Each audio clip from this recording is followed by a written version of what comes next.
ಒಂದು ಏನು time table ಬದಲಾವಣೆ ಆಗಿರೋದ್ರ ಬಗ್ಗೆ, ಸಮಯ ಮತ್ತೆ ದಿನಗಳು ಬದಲಾವಣೆ ಆಗಿರೋದ್ರ ಬಗ್ಗೆ ತಮ್ಗೆಲ್ರಿಗೂ ಸಂಕ್ಷಿಪ್ತವಾಗಿ ನಾವು ಮಾಹಿತಿಯನ್ನ ನೀಡಿದ್ವಿ. ಅದರಂತೆ ಈ ಮುಂದಿನ ತಿಂಗಳುಗಳಿಂದ ಜುಲೈ ಇಂದ ಆ ಫೆಬ್ರವರಿವರೆಗೆ ಮಧ್ಯದಲ್ಲಿ ಸೆಪ್ಟೆಂಬರ್ ತಿಂಗಳು 1ರಲ್ಲಿ ಇರೋದಿಲ್ಲ. ಅದನ್ನ ಹೊರತುಪಡಿಸಿ ಇನ್ನು ಉಳಿದಂತಹ 7 ತಿಂಗಳುಗಳ ಕಾಲ ಸತತವಾಗಿ ಸಮಾಲೋಚನಾ ಸಭೆಗಳು ಎಲ್ಲಾ ವಿಷಯಗಳಿಗೆ ಸಂಬಂಧಪಟ್ಟ ಹಾಗೆ ನಡೀತಾ ಇರುವಂತದ್ದು ತಮಗೆ ಗೊತ್ತಿದೆ. 3 ದಿನಗಳಲ್ಲಿ ಬುಧವಾರ, ಪ್ರತಿ ತಿಂಗಳ ಮೊದಲ ಬುಧವಾರ, ಗುರುವಾರ, ಶುಕ್ರವಾರಗಳಂತೂ ನಡೀತಾ ಇದೆ ಸ್ನೇಹಿತರೆ. ಇದಕ್ಕೆ ಸಂಬಂಧಪಟ್ಟ ಹಾಗೆ ಇನ್ನು ಮುಂದಿನ ದಿನಗಳಲ್ಲಿ ಶಿಕ್ಷಕರು ಹೊರಗಡೆ ಬರಬಾರದು ಅನ್ನುವಂತಹ ಉದ್ದೇಶಕ್ಕಾಗಿ ನಾವು ವೆಬಿನಾರ್ ಮೂಲಕ ತಮಗೆ ಫೆಸಿಲಿಟೇಟ್ ಮಾಡುವಂತದ್ದು ನಮ್ಮೆಲ್ಲ ಸುಗಮಕಾರರಿಗೆ. ತಾವುಗಳು ಇಲ್ಲೇನೆ ನಿಮ್ಮ ಪ್ರಶ್ನೆಗಳನ್ನ ಏನಾದ್ರು ಇದ್ರೆ ನಿಮ್ಮ ಅನುಮಾನಗಳನ್ನ ಬಗೆಹರಿಸ್ಕೊಳ್ಳೋದ್ರ ಮೂಲಕವಾಗಿ ನೀವು ಎಲ್ಲ ಮಾಹಿತಿಗಳನ್ನ ತಿಳ್ಕೊಂಡು, ಯಾಕೆಂದ್ರೆ ತಾವೆಲ್ಲರೂ ಆಗ್ಲೇ ನುರಿತವರಿದ್ದೀರಾ, ನಿಮ್ಗೆ ನಾವು ಮತ್ತೆ ಬೇರೆ ಹೇಳೋ ಅವಶ್ಯಕತೆ ಇಲ್ಲ. ಆದಾಗ್ಯೂ ಕೂಡ ಬದಲಾದಂತಹ ಒಂದು ಕಾಲಘಟ್ಟದಲ್ಲಿ ಬದಲಾಗಿರ್ತಕ್ಕಂತಹ ಸಮಯ ಇರ್ಬೋದು, ನಮ್ಮ ಇದು ಏನ್ ಬದಲಾಗುತ್ತೋ ಅದಕ್ಕೆ ನಾವು ಕೂಡ ಕೈ ಜೋಡಿಸ್ಬೇಕು, ಹೊಂದಾಣಿಕೆ ಮಾಡ್ಕೊಂಡು ಹೋಗ್ಬೇಕಾಗತ್ತೆ.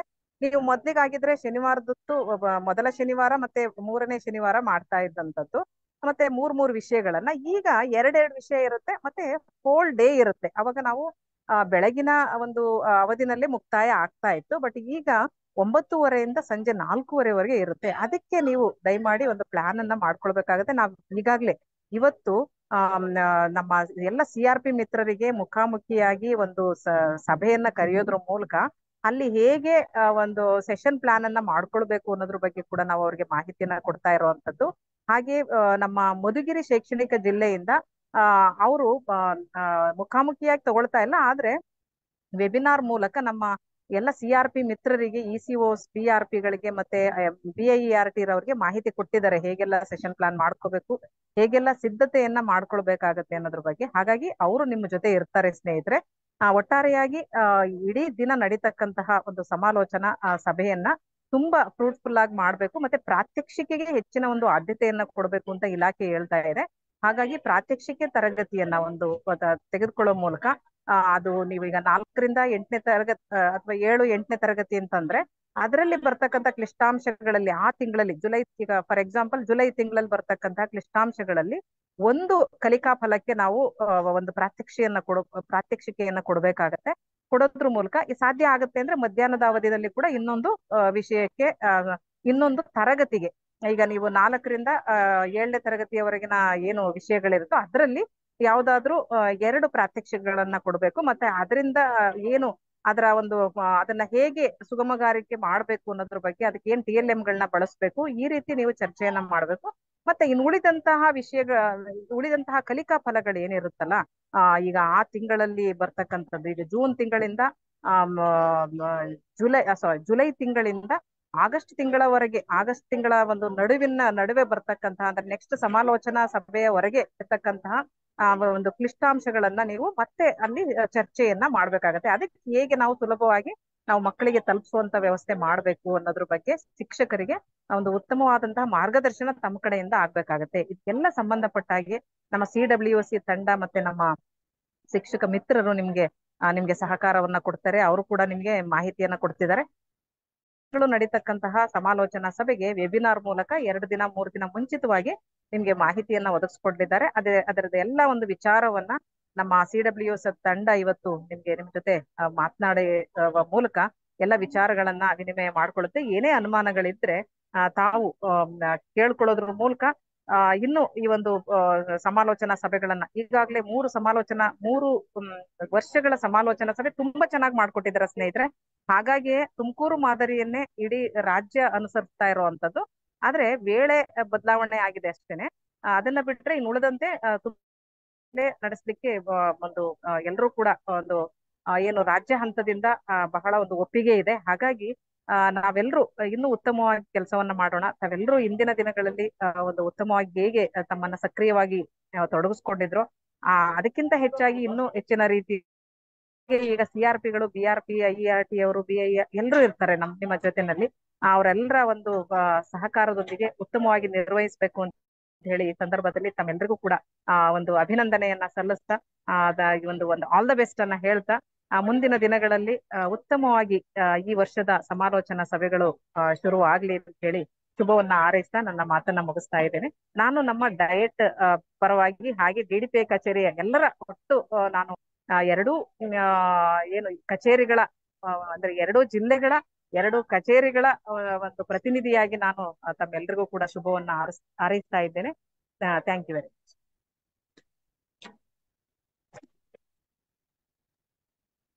ಇಲ್ಲಿವರೆಗೂ ನಮ್ಮೆಲ್ಲರನ್ನ ಕುರಿತು ಮಾತನಾಡಿದ ಶ್ರೀಮತಿ ಮಮತಾಮಣಿ ಮೇಡಮ್, ಹಿರಿಯ ಉಪನ್ಯಾಸಕರು, ಡಯಟ್ ತುಮಕೂರು, ಇವರಿಗೆ ಧನ್ಯವಾದಗಳು. ಎಲ್ಲರಿಗೂ ನಮಸ್ಕಾರ. ಈ ಒಂದು ಸೆಷನ್ ಅನ್ನ ನಾವು ಬ್ರೇಕ್ಔಟ್ ರೂಮ್ಸ್ ಅಲ್ಲಿ ಮಾಡೋಣ.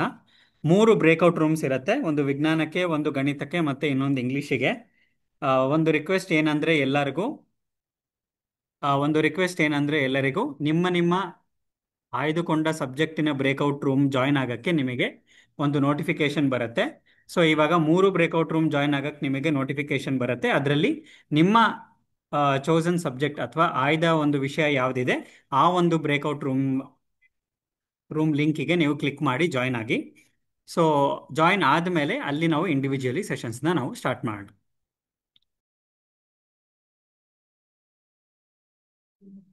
ಎಲ್ಲ ವಿಜ್ಞಾನ ಶಿಕ್ಷಕ ಸುಗಮಕಾರರಿಗೆ ನಮಸ್ಕಾರ. ಈ ವರ್ಷದ ಸಂಚಲನ ಸಭೆಗಳನ್ನ ನಡೆಸೋದಕ್ಕೆ ನಿಮ್ಗೆಲ್ರಿಗೂ ಸುಗಮವಾಗ್ಲಿ ಅಂತ ಹೇಳ್ಬಿಟ್ಟು ಈ ಈ ಒಂದು ಸೆಷನ್ ಅನ್ನ ಇವತ್ತು ಹ್ಯಾಂಡಲ್ ಮಾಡ್ತಾ ಇದೀವಿ.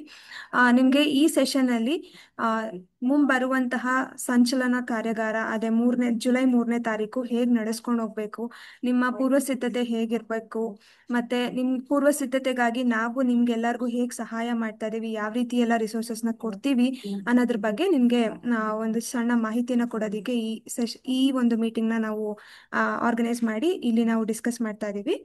ಸೊ ಇವಾಗ ನಿಮ್ಗೆಲ್ರಿಗೂ ತಿಳಿದಿರೋ ಹಾಗೆ ಹೋದ ವರ್ಷನೂ ಸಹ ಶಿಕ್ಷಕ ಸುಗಮಕಾರರ ಕೈಪಿಡಿನ ನೀಡಲಾಗಿತ್ತು.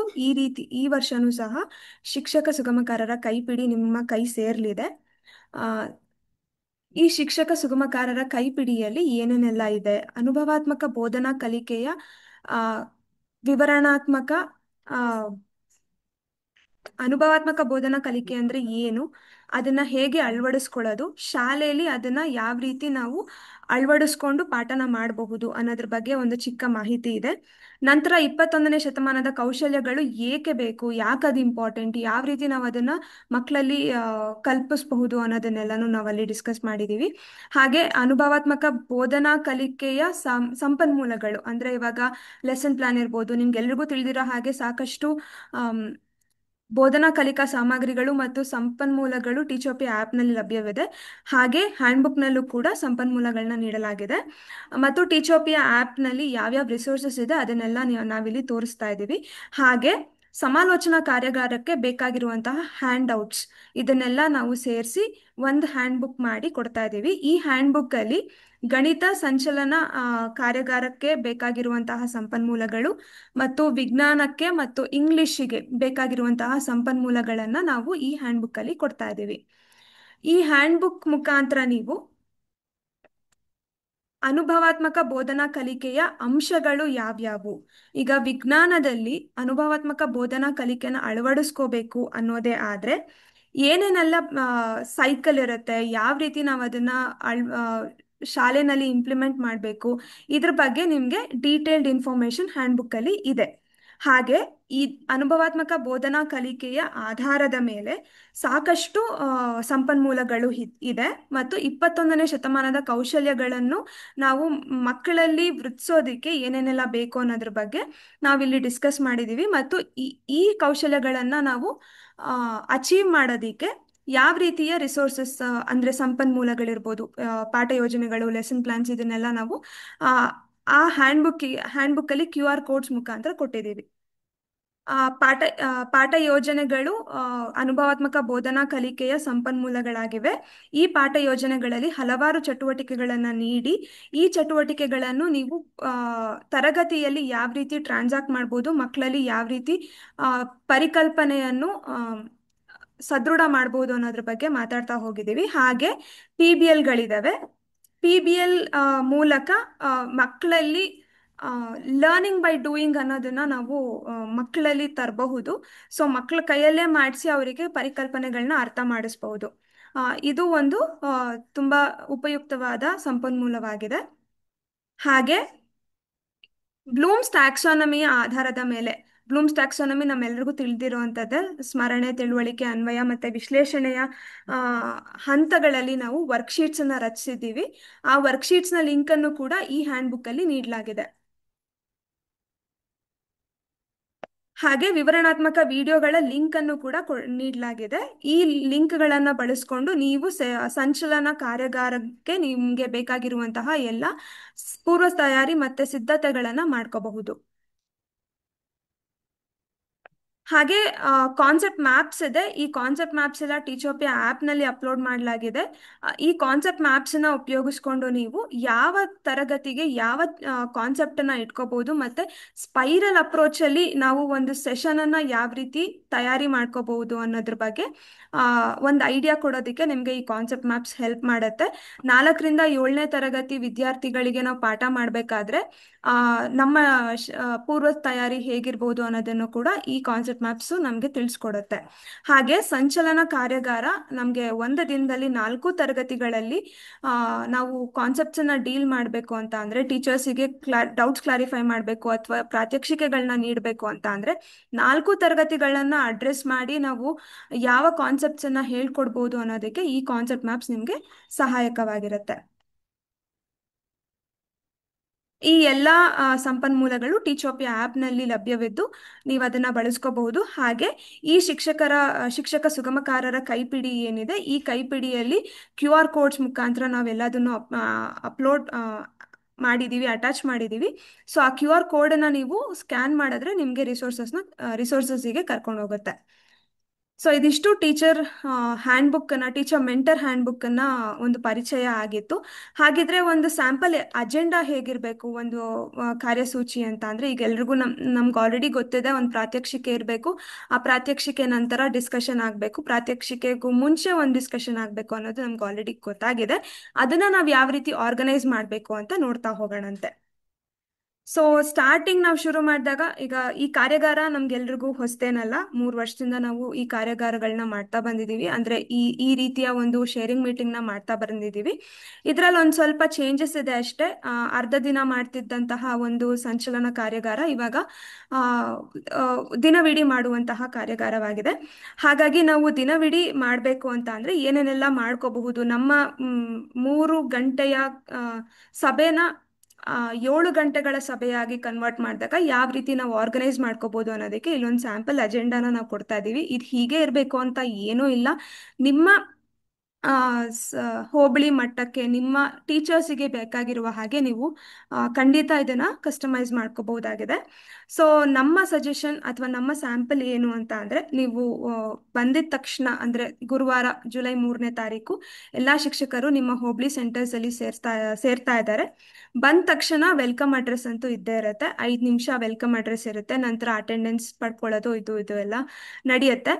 ಅದಾದ ನಂತರ ವಾರ್ಮ್ ಅಪ್ ಅಂಡ್ ರಿಫ್ಲೆಕ್ಷನ್ಗೆ 30 ನಿಮಿಷ ಕಾಲಾವಕಾಶ ಕೊಡಬೇಕಾಗತ್ತೆ. ಅಂದ್ರೆ ಯಾವುದೇ ತಿಂಗಳಾಗ್ಲಿ ಟೀಚರ್ಸ್ನ ವೆಲ್ಕಮ್ ಮಾಡಿದಾಗ ಡೈರೆಕ್ಟ್ ಆಗಿ ಡಿಸ್ಕಷನ್ಗೆ ಹೋಗೋಕ್ಕೂ ಮುಂಚೆ ಒಂದ್ಸರ್ತಿ ಯಾವ್ದಾದ್ರು ಒಂದು ಚಿಕ್ಕ ಆಕ್ಟಿವಿಟಿ ಇರಬಹುದು, ಅಥವಾ ಬೇರೆ ಅವರಿಗೆ ಅವರ ಅನಿಸಿಕೆ ಅಭಿಪ್ರಾಯಗಳನ್ನ ಹಂಚ್ಕೊಳ್ಳೋದಕ್ಕೆ ಒಂದು 30 ನಿಮಿಷಗಳ ಕಾಲಾವಕಾಶ ಕೊಟ್ಟಾಗ ನಿಮಗೆ ಆ ಸೆಷನ್ ಅನ್ನ ತಗೊಂಡೋಗೋದಕ್ಕೆ ಸಹಾಯ ಆಗತ್ತೆ. ನಂತರ ಪ್ರೀ ಕ್ವಿಜ್ ಅಂತೂ ಇದ್ದೇ ಇರುತ್ತೆ. ಪ್ರೀ ಕ್ವಿಜ್ ಫಾರ್ಮ್ಸ್ ಅನ್ನ ನಾವು ಮುಂಚೆನೆ ಕಳ್ಸಿಕೊಟ್ಟಿರ್ತೀವಿ. ಅದರ ಸೊಲ್ಯೂಷನ್ಸ್ ಅನ್ನು ಕೂಡ ನಿಮ್ಗೆ ಮುಂಚೆನೆ ಕಳ್ಸಿಕೊಟ್ಟಿರ್ತೀವಿ. ಆ ಪ್ರೀ ಕ್ವಿಜ್ ಅನ್ನ ಡಿಸ್ಕಸ್ ಮಾಡ್ಬೇಕಾಗತ್ತೆ. 30 ನಿಮಿಷಗಳ ಕಾಲಾವಕಾಶ ಏನು ಕೊಟ್ಟಿರೋದು ಅಂತ ಅಂದ್ರೆ, ಈ ಪ್ರೀ ಕ್ವಿಜ್ ಅಲ್ಲಿ ಇರುವಂತಹ ಕ್ವೆಶನ್ಸ್ ಅನ್ನ ಆನ್ಸರ್ ಮಾಡುವಾಗ ಶಿಕ್ಷಕರಿಗೆ ಯಾವುದೇ ರೀತಿ ಗೊಂದಲಗಳುಂಟಾದಲ್ಲಿ ಆ ಗೊಂದಲಗಳನ್ನ ನಿವಾರಿಸೋದಕ್ಕೆ ನಿಮಗೆ ಸಮಯ ಸಿಗತ್ತೆ. ಈ ಪ್ರೀ ಕ್ವಿಜ್ ಕ್ವೆಶನ್ಸ್ ಅನ್ನ ನೀವು ಆನ್ಸರ್ ಮಾಡಿಸೋದ್ರಿಂದ ನಿಮಗೆ ಶಿಕ್ಷಕರಲ್ಲಿ ಯಾವ ರೀತಿಯ ಗೊಂದಲಗಳಿವೆ, ಯಾವ ರೀತಿಯ ಕಾನ್ಸೆಪ್ಟ್ಸ್ ಅನ್ನ ನೀವು ಹ್ಯಾಂಡಲ್ ಮಾಡಬೇಕಾಗತ್ತೆ ಅನ್ನೋದ್ರದ್ದು ನಿಮ್ಗೊಂದು ಒಂದು ಐಡಿಯಾ ಸಿಗ್ಲಿ ಅನ್ನೋದಕ್ಕೆ ಈ ಪ್ರೀ ಕ್ವಿಜ್ ಅನ್ನ ಕೊಡ್ತಾ ಇರೋದು. ಈ ಪ್ರೀ ಕ್ವಿಜ್ ಆದ ನಂತರ ನಮಗೆ 4 ಅವರು ಆಕ್ಟಿವಿಟೀಸ್ನ ಕಂಡಕ್ಟ್ ಮಾಡಿ TLMs ನ ಕ್ರಿಯೇಟ್ ಮಾಡೋದಕ್ಕೆ ಅವಕಾಶ ಸಿಗುತ್ತೆ. ಈ 4 ಅವರ್ನ ಹೇಗೆ ಯೂಸ್ ಮಾಡ್ಕೋಬಹುದು? ಈ 4 ಅವರಲ್ಲಿ 1 ಅವರ್ ಬ್ರೇಕ್ ಸಿಗತ್ತೆ. ಸೊ ಈಗ 9:30ಗೆ ಶುರುವಾಗಿರೋದು 10:30 ಅಷ್ಟೊತ್ತಿಗೆ ನಮಗೆ ಪ್ರೀ ಕ್ವಿಜ್ ಡಿಸ್ಕಷನ್ ತನಕ ಆಗೋಗುತ್ತೆ. ನಂತರ ಇನ್ನ 2 ಅವರ್ 1 ಗಂಟೆ ತನಕನೂ ನಮಗೆ ಕಾಲಾವಕಾಶ ಇರೋದ್ರಿಂದ 1 ಗಂಟೆ ತನಕ ನಾವು ಏನು ಮಾಡ್ಬೋದು, ಮೊದಲು ಆ ಪ್ರೀ ಕ್ವಿಜ್ ಡಿಸ್ಕಷನ್ ನಂತರ ಯಾವುದಾದ್ರೂ ಒಂದು ಕ್ಲಿಷ್ಟಾಂಶ ಏನಿದೆ ಆ ಕ್ಲಿಷ್ಟಾಂಶದ ಕುರಿತು ನಾವು ಒಂದು ಪ್ರಾತ್ಯಕ್ಷಿಕೆ ಮಾಡ್ತಿದ್ದೀವಿ ಅನ್ನೋದಾದ್ರೆ, ಆ ಪ್ರಾತ್ಯಕ್ಷಿಕೆ ಮಾಡೋಕ್ಕೂ ಮುಂಚೆ ಅದನ್ನ ಯಾವ ರೀತಿ ಮಾಡಿದ್ರೆ ವಿದ್ಯಾರ್ಥಿಗಳಿಗೆ ತಲುಪುತ್ತೆ ಅನ್ನೋದ್ರ ಬಗ್ಗೆ ನೀವು ಮಾತಾಡ್ತಾ ಹೋಗ್ತೀರಾ. ಆ ಪ್ರಾತ್ಯಕ್ಷಿಕೆ ಮುಂಚಿನ ಡಿಸ್ಕಷನ್ಸ್ನ ನೀವು ಲೀಡ್ ಮಾಡಿ, ನಂತರ ಪ್ರಾತ್ಯಕ್ಷಿಕೆ ಮಾಡಿ, ನಂತರ ಪ್ರಾತ್ಯಕ್ಷಿಕೆ ಆದ ಮೇಲೆ ಅವರ ಶಿಕ್ಷಕರ ರಿಫ್ಲೆಕ್ಷನ್ ಏನಿದೆ ಅನ್ನೋದನ್ನ ನೀವು ಮಾತಾಡ್ತಾ ಹೋಗ್ತೀರಾ. ಸೊ ಈ ರೀತಿ 2 ಅವರ್ ಕಳೆದ್ಮೇಲೆ ನಂತರ ಒಂದು ಚಿಕ್ಕ ಬ್ರೇಕ್ ಬರುತ್ತೆ. ಆ ಬ್ರೇಕ್ನ ನಂತರ ಮತ್ತಷ್ಟು ಆಕ್ಟಿವಿಟೀಸ್ ಅನ್ನ ನೀವು ಕಂಡಕ್ಟ್ ಮಾಡಬಹುದು. TLMs ಅನ್ನ ಕ್ರಿಯೇಟ್ ಮಾಡಿಸ್ಬೋದು. TLMs ಕ್ರಿಯೇಟ್ ಮಾಡಿಸಿದ ನಂತರ FLN ಅನ್ನ ಅಡ್ರೆಸ್ ಮಾಡ್ಬೋದು.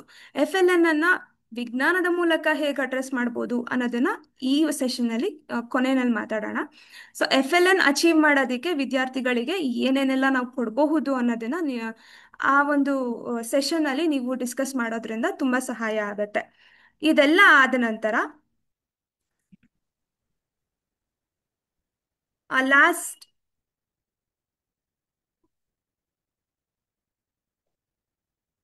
ಇದೆಲ್ಲ ಆದ ನಂತರ ಆ ತಿಂಗಳಿಗೆ ಇರುವಂತಹ ಚಾಲೆಂಜಸ್ ಏನು ಅನ್ನೋದನ್ನ ನಾವು ಡಿಸ್ಕಸ್ ಮಾಡಬೇಕಾಗತ್ತೆ. 30 ನಿಮಿಷದ ಕಾಲಾವಕಾಶ ಇರುತ್ತೆ. ಆ ತಿಂಗಳಲ್ಲಿ ಇರುವಂತಹ ಚಾಲೆಂಜಸ್ ಏನು ಅನ್ನೋದನ್ನ ಡಿಸ್ಕಸ್ ಮಾಡಿ ನಂತರ ಪೋಸ್ಟ್ ಕ್ವಿಜ್ ಅನ್ನ ಡಿಸ್ಕಸ್ ಮಾಡಬೇಕು. ಪೋಸ್ಟ್ ಕ್ವಿಜ್ ಅನ್ನ ಟೀಚರ್ಸ್ ಕೈಯಲ್ಲೇ ಆನ್ಸರ್ ಮಾಡಿಸ್ಬೇಕು. ಖಂಡಿತ ಸಬ್ಮಿಟ್ ಅಂತೂ ಮಾಡಲೇಬೇಕು. ಸಬ್ಮಿಟ್ ಮಾಡಲಿಲ್ಲ ಅಂದ್ರೆ ಪ್ರಯೋಜನ ಇರೋದಿಲ್ಲ. ಎಲ್ಲ ಶಿಕ್ಷಕರಿಗೂ ಪ್ರೀ ಕ್ವಿಜ್ ಮತ್ತೆ ಪೋಸ್ಟ್ ಕ್ವಿಜ್ ಅನ್ನ ಲಿಂಕ್ಗಳನ್ನ ಶೇರ್ ಮಾಡಿ ಪ್ರತಿಯೊಬ್ಬರು ಟೀಚರು ಪ್ರೀ ಕ್ವಿಜ್ ಮತ್ತೆ ಪೋಸ್ಟ್ ಕ್ವಿಜ್ ಅನ್ನ ಆನ್ಸರ್ ಮಾಡಿದ್ದಾರೆ ಅನ್ನೋದನ್ನ ನೀವು ಖಚಿತಪಡಿಸ್ಕೊಂಡ್ರೆ ನಿಮ್ಗೆ ಮುಂದಿನ ಸೆಷನ್ಸ್ಗೆ ಹೆಲ್ಪ್ ಆಗತ್ತೆ. ಸೊ ಈ ಪ್ರೀ ಕ್ವಿಜ್ ಮತ್ತೆ ಪೋಸ್ಟ್ ಕ್ವಿಜ್ ನ ಡಿಸ್ಕಷನ್ಸ್ ತುಂಬಾ ಇಂಪಾರ್ಟೆಂಟ್ ಆಗತ್ತೆ. ಸೊ ಇದು ಇಲ್ಲಿ ನಿಮ್ಗೆ ಕಾಣಿಸ್ತಿರುವಂತಹದ್ದು sample agenda for July also. ಈ ಜುಲೈಯಲ್ಲಿ ನಮ್ಗೆ ಇವಾಗ ರಿಫ್ಲೆಕ್ಷನ್ ಮಾಡೋದಕ್ಕೆ ಅವಕಾಶ ಇರೋದಿಲ್ಲ, ಯಾಕಂದ್ರೆ ಫಸ್ಟ್ ಟೈಮ್ ಬರ್ತಿದ್ದಾರೆ. ಫಸ್ಟ್ ಟೈಮ್ ಬರ್ತಿರೋವಾಗ ನಾವು ಅವರಿಗೆ ಕಾಂಟ್ಯಾಕ್ಟ್ ಸೆಟ್ಟಿಂಗ್ ಮಾಡಬೇಕಾಗತ್ತೆ. ಕಳೆದ ವರ್ಷ ನಾವ್ ಏನ್ ಮಾಡಿದ್ವಿ, ಅರ್ಧ ದಿನ ಸಂಚಲನ ಕಾರ್ಯಾಗಾರಗಳು ನಡೀತಾ ಇತ್ತು. ಈ ವರ್ಷ ನಮ್ಗೆ ಒಂದು ಪೂರ್ತಿ ದಿನ ಸಿಗ್ತಾ ಇದೆ. ಇದನ್ನ ನಾವ್ ಹೇಗೆಲ್ಲ ಉಪಯೋಗಿಸ್ಕೋಬಹುದು ಅನ್ನೋದ್ರ ಬಗ್ಗೆ ಒಂದು ಕಾಂಟ್ಯಾಕ್ಟ್ ಸೆಟ್ಟಿಂಗ್ ಮಾಡಿ, ನಂತರ ಏನಾದ್ರೂ ಐಸ್ ಬ್ರೇಕರ್ ಆಕ್ಟಿವಿಟೀಸ್ ಮಾಡಿಸಿದ ನಂತರ ಪ್ರೀ ಕ್ವಿಜ್ ಮಾಡಿಸಿ ನಂತರ ಅದೇ ಪ್ಲಾನ್ ಪ್ರಕಾರ ಹೋಗಬಹುದು ಅನ್ನೋದು ನಮ್ಮ ಒಂದು ಸಜೆಷನ್. ಇದನ್ನ ನೀವು ಹೀಗೆ ತಗೊಂಡು ಹೋಗ್ಬೋದು, ಇಲ್ಲಾಂದ್ರೆ ನಿಮಗೆ ಬೇಕಾಗಿರುವ ಹಾಗೆ ಕಸ್ಟಮೈಸ್ ಮಾಡ್ಕೊಂಡು ನಿಮ್ಮ ಹೋಬಳಿ ಸೆಂಟರ್ಸ್ ಅಲ್ಲಿ ಡಿಸ್ಕಸ್ ಮಾಡ್ತಾ ಹೋಗ್ಬೋದು. ಇದಿಷ್ಟು ನಮ್ಮ ಸ್ಯಾಂಪಲ್ ಅಜೆಂಡಾ ಆಗಿತ್ತು. ಹಾಗಿದ್ರೆ ಇವಾಗ ಸಂಚಲನ ಕಾರ್ಯಾಗಾರದಲ್ಲಿ ಏನೇನೆಲ್ಲ ಆಕ್ಟಿವಿಟೀಸ್ ಮಾಡಬಹುದು ಅನ್ನೋದಕ್ಕೆ ಸ್ಯಾಂಪಲ್ ಆಕ್ಟಿವಿಟೀಸ್ ಅನ್ನ ನಾವಿಲ್ಲಿ ನೀಡ್ತಾ ಇದ್ದೀವಿ.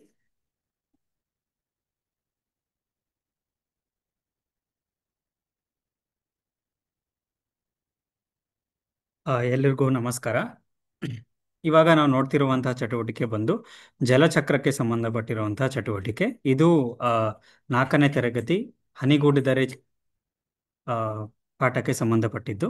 ಸೊ ಇಲ್ಲಿ ನಾವೇನು ನೋಡ್ತಾ ಇದ್ದೀವಿ ಅಂತ ಹೇಳಿದ್ರೆ, ಕ್ಲಾಸ್ ರೂಮಲ್ಲಿ ಒಂದು 7 ಅಥವಾ 8 ಡೆಸ್ಕ್ ಅಥವಾ ಬೆಂಚ್ಗಳನ್ನು ನಾವು ಈ ರೀತಿಯಾಗಿ ಜೋಡಿಸಿ, ಒಂದೊಂದು ಬೆಂಚ್ ಕೂಡ ಒಂದು ಸ್ಟೇಷನ್ ಅಂತ ನಾವು ಕರಿತೀವಿ. ಸೊ ಒಂದೊಂದು ಸ್ಟೇಷನ್ ಅಲ್ಲಿ ಒಂದು ಬೌಲ್ ಇಟ್ಟು ಆ ಬೌಲಲ್ಲಿ ಕೆಲವೊಂದಿಷ್ಟು ನಾವು ಚಿಟ್ಸ್ ಅನ್ನ ಹಾಕಿರ್ತೀವಿ.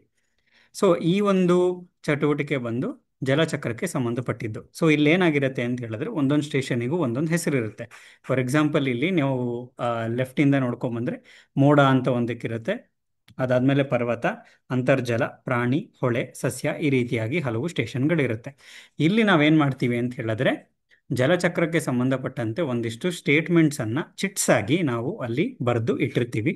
ಸೊ ಮಕ್ಕಳು ಏನ್ ಮಾಡಬೇಕು ಅಂತ ಹೇಳಿದ್ರೆ, ಒಂದು ಸ್ಟೇಷನ್ ಅಲ್ಲಿಂದ ಅವರು ಶುರು ಮಾಡಿ ಎಲ್ಲಾ ಸ್ಟೇಷನ್ಗೂ ಅವರು ಚಿಟ್ಸ್ ಪಿಕ್ ಮಾಡಿ ಅಲ್ಲಿ ಓದಿ ಅಲ್ಲಿ ಇನ್ಸ್ಟ್ರಕ್ಷನ್ಸ್ ಫಾಲೋ ಮಾಡಿ ಅವರು ಹೋಗ್ಬೇಕಾಗತ್ತೆ. ಸೊ ಉದಾಹರಣೆಗೆ ಇಲ್ಲಿ ಒಬ್ಬ ಸ್ಟೂಡೆಂಟ್ ಇದ್ದಾನೆ, ಅವನು ಒಂದು ಚಿಟ್ಟನ್ನ ಓದ್ತಾನೆ. ಆ ಚಿಟ್ಟಲ್ಲಿ ನೀವು ಮಳೆಯಾಗಿ ಸಾಗರದ ಮೇಲೆ ಬೀಳುತ್ತಿದ್ದೀರಿ, ಹೊಳೆಗೆ ಹೋಗಿ ಸೇರಿ ಅಂತ ಹೇಳುತ್ತೆ. ಸೊ ಇವಾಗ ಅವನೇನ್ ಮಾಡಬೇಕು, ಅವನು ಮೋಡದಲ್ಲಿದ್ದಾನೆ, ಮೋಡ ಸ್ಟೇಷನ್ ಅಲ್ಲಿ ಅವನು ಈ ಒಂದು ಚಿಟ್ಟನ್ನ ಅವನು ಪಿಕಪ್ ಮಾಡಿ ನೆಕ್ಸ್ಟ್ ಅವನು ಹೊಳೆ ಇದಕ್ಕೆ ಹೋಗ್ಬೇಕಾಗತ್ತೆ. ಸೊ ಇವಾಗ ಹೊಳೆಗೆ ಹೋಗ್ತಾನೆ. ನೆಕ್ಸ್ಟ್ ಇಲ್ಲಿ ಒಂದು ಚಿಟ್ಟನ್ನ ಎತ್ತುತ್ತಾನೆ. ಮತ್ತೆ ಇಲ್ಲಿ ಓದಿದಾಗ ನೀವು ಬಟ್ಟೆಗಳಿಂದ ಕೆಳಗೆ ಉರುಳಿಕೊಂಡು ಬರುವುದನ್ನು ಮುಂದುವರಿಸುವಿರಿ ಹಾಗೂ ಸಾಗರದ ಒಂದು ಭಾಗವಾಗುವಿರಿ, ಸಾಗರಕ್ಕೆ ಹೋಗಿ ಸೇರಿ. ಸೊ ಇಲ್ಲಿ ಬಟ್ಟೆಗಳಿಂದ ಆ ಉರುಳಿಕೊಂಡು ಬಂದು ಸಾಗರಕ್ಕೆ ಸೇರಬೇಕು ಅಂತ ಒಂದು ಇನ್ಸ್ಟ್ರಕ್ಷನ್ ಇದೆ. ಸೊ ನೆಕ್ಸ್ಟ್ ಸ್ಟೇಷನ್ ಸಾಗರ ಅಂತ ಎಲ್ಲಿ ಬರುತ್ತೆ ಅಲ್ಲಿಗೆ ಹೋಗ್ಬೇಕಾಗತ್ತೆ.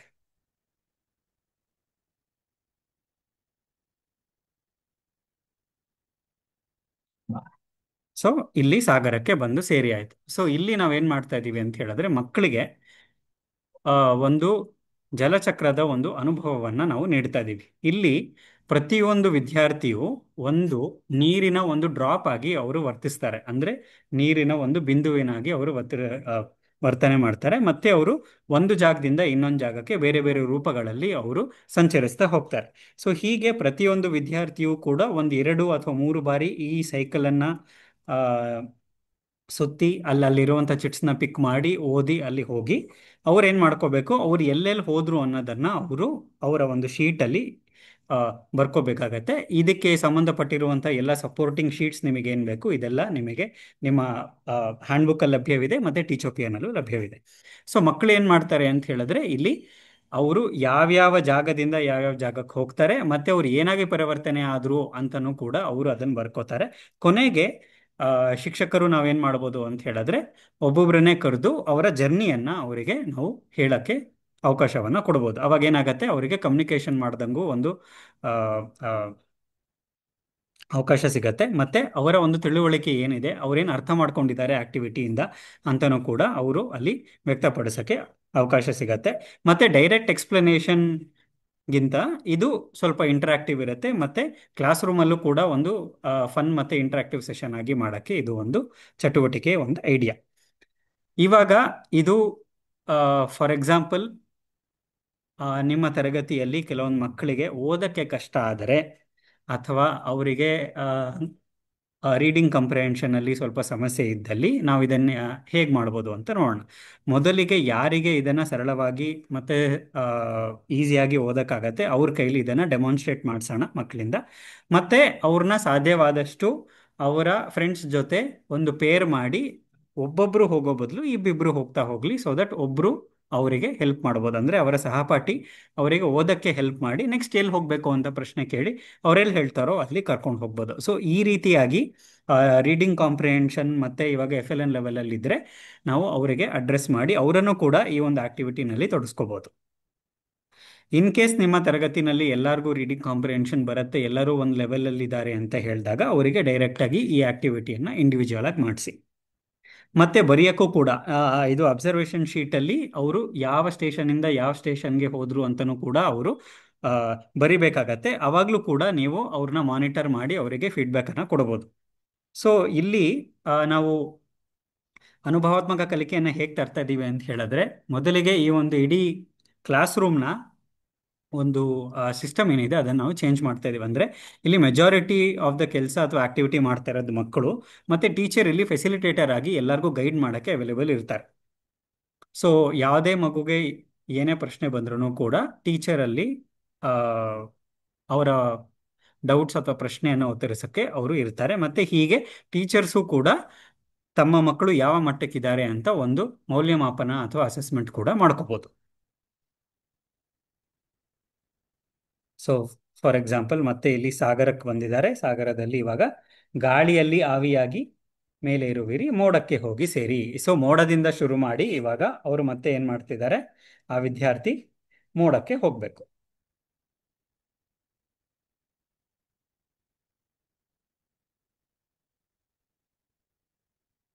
ಸೊ ಇಲ್ಲಿ ಮೋಡದಿಂದ ಪ್ರಾರಂಭಿಸಿದ ವಿದ್ಯಾರ್ಥಿ ಮೋಡಕ್ಕೆ ಮತ್ತೆ ಹಿಂತಿರುಗಿದ್ದಾರೆ. ಓಕೆ, ಸೊ ಈ ರೀತಿಯಾಗಿ ಹಲವಾರು ಇವಾಗ ನೀವು ಪೇರ್ಸ್ ಮಾಡ್ತಿದ್ದೀರಾ ಅಥವಾ ಇಂಡಿವಿಜುವಲಿ ಮಾಡ್ತಿದ್ರು ಕೂಡ ಎಲ್ಲರಿಗೂ ಒಂದೊಂದು ಸ್ಟೇಷನ್ ಇಂದ ಶುರು ಮಾಡಕ್ಕೆ ಹೇಳಿ, ಹಾಗೆ ನಿಧಾನಕ್ಕೆ ಅವರು ಒಂದು ಸ್ಟೇಷನ್ ಇಂದ ಇನ್ನೊಂದು ಸ್ಟೇಷನ್ ಹೋದಾಗ ಅವರಿಗೆ ಜಲಚಕ್ರ ಹೇಗಾಗತ್ತೆ ಮತ್ತೆ ಬೇರೆ ಬೇರೆ ರೂಪಗಳಲ್ಲಿ ಬೇರೆ ಬೇರೆ ಜಾಗಗಳಲ್ಲಿ ಇದು ಹೇಗೆ ನಡೆಯುತ್ತೆ ಅಂತನೂ ಕೂಡ ಅವರಿಗೆ ಒಂದು ಐಡಿಯಾ ಸಿಗತ್ತೆ. ನೆಕ್ಸ್ಟ್ ಇವಾಗ 7ನೇ ತರಗತಿಯ ಉಷ್ಣ ಚಾಪ್ಟರಿಗೆ ಬರೋಣ. ಇಲ್ಲಿ ಒಂದು ಎಕ್ಸ್ಪೆರಿಮೆಂಟಲ್ ಸೆಟಪ್ ನಿಮಗೆ ನಾವು ತೋರಿಸ್ತಾ ಇದ್ದೀವಿ.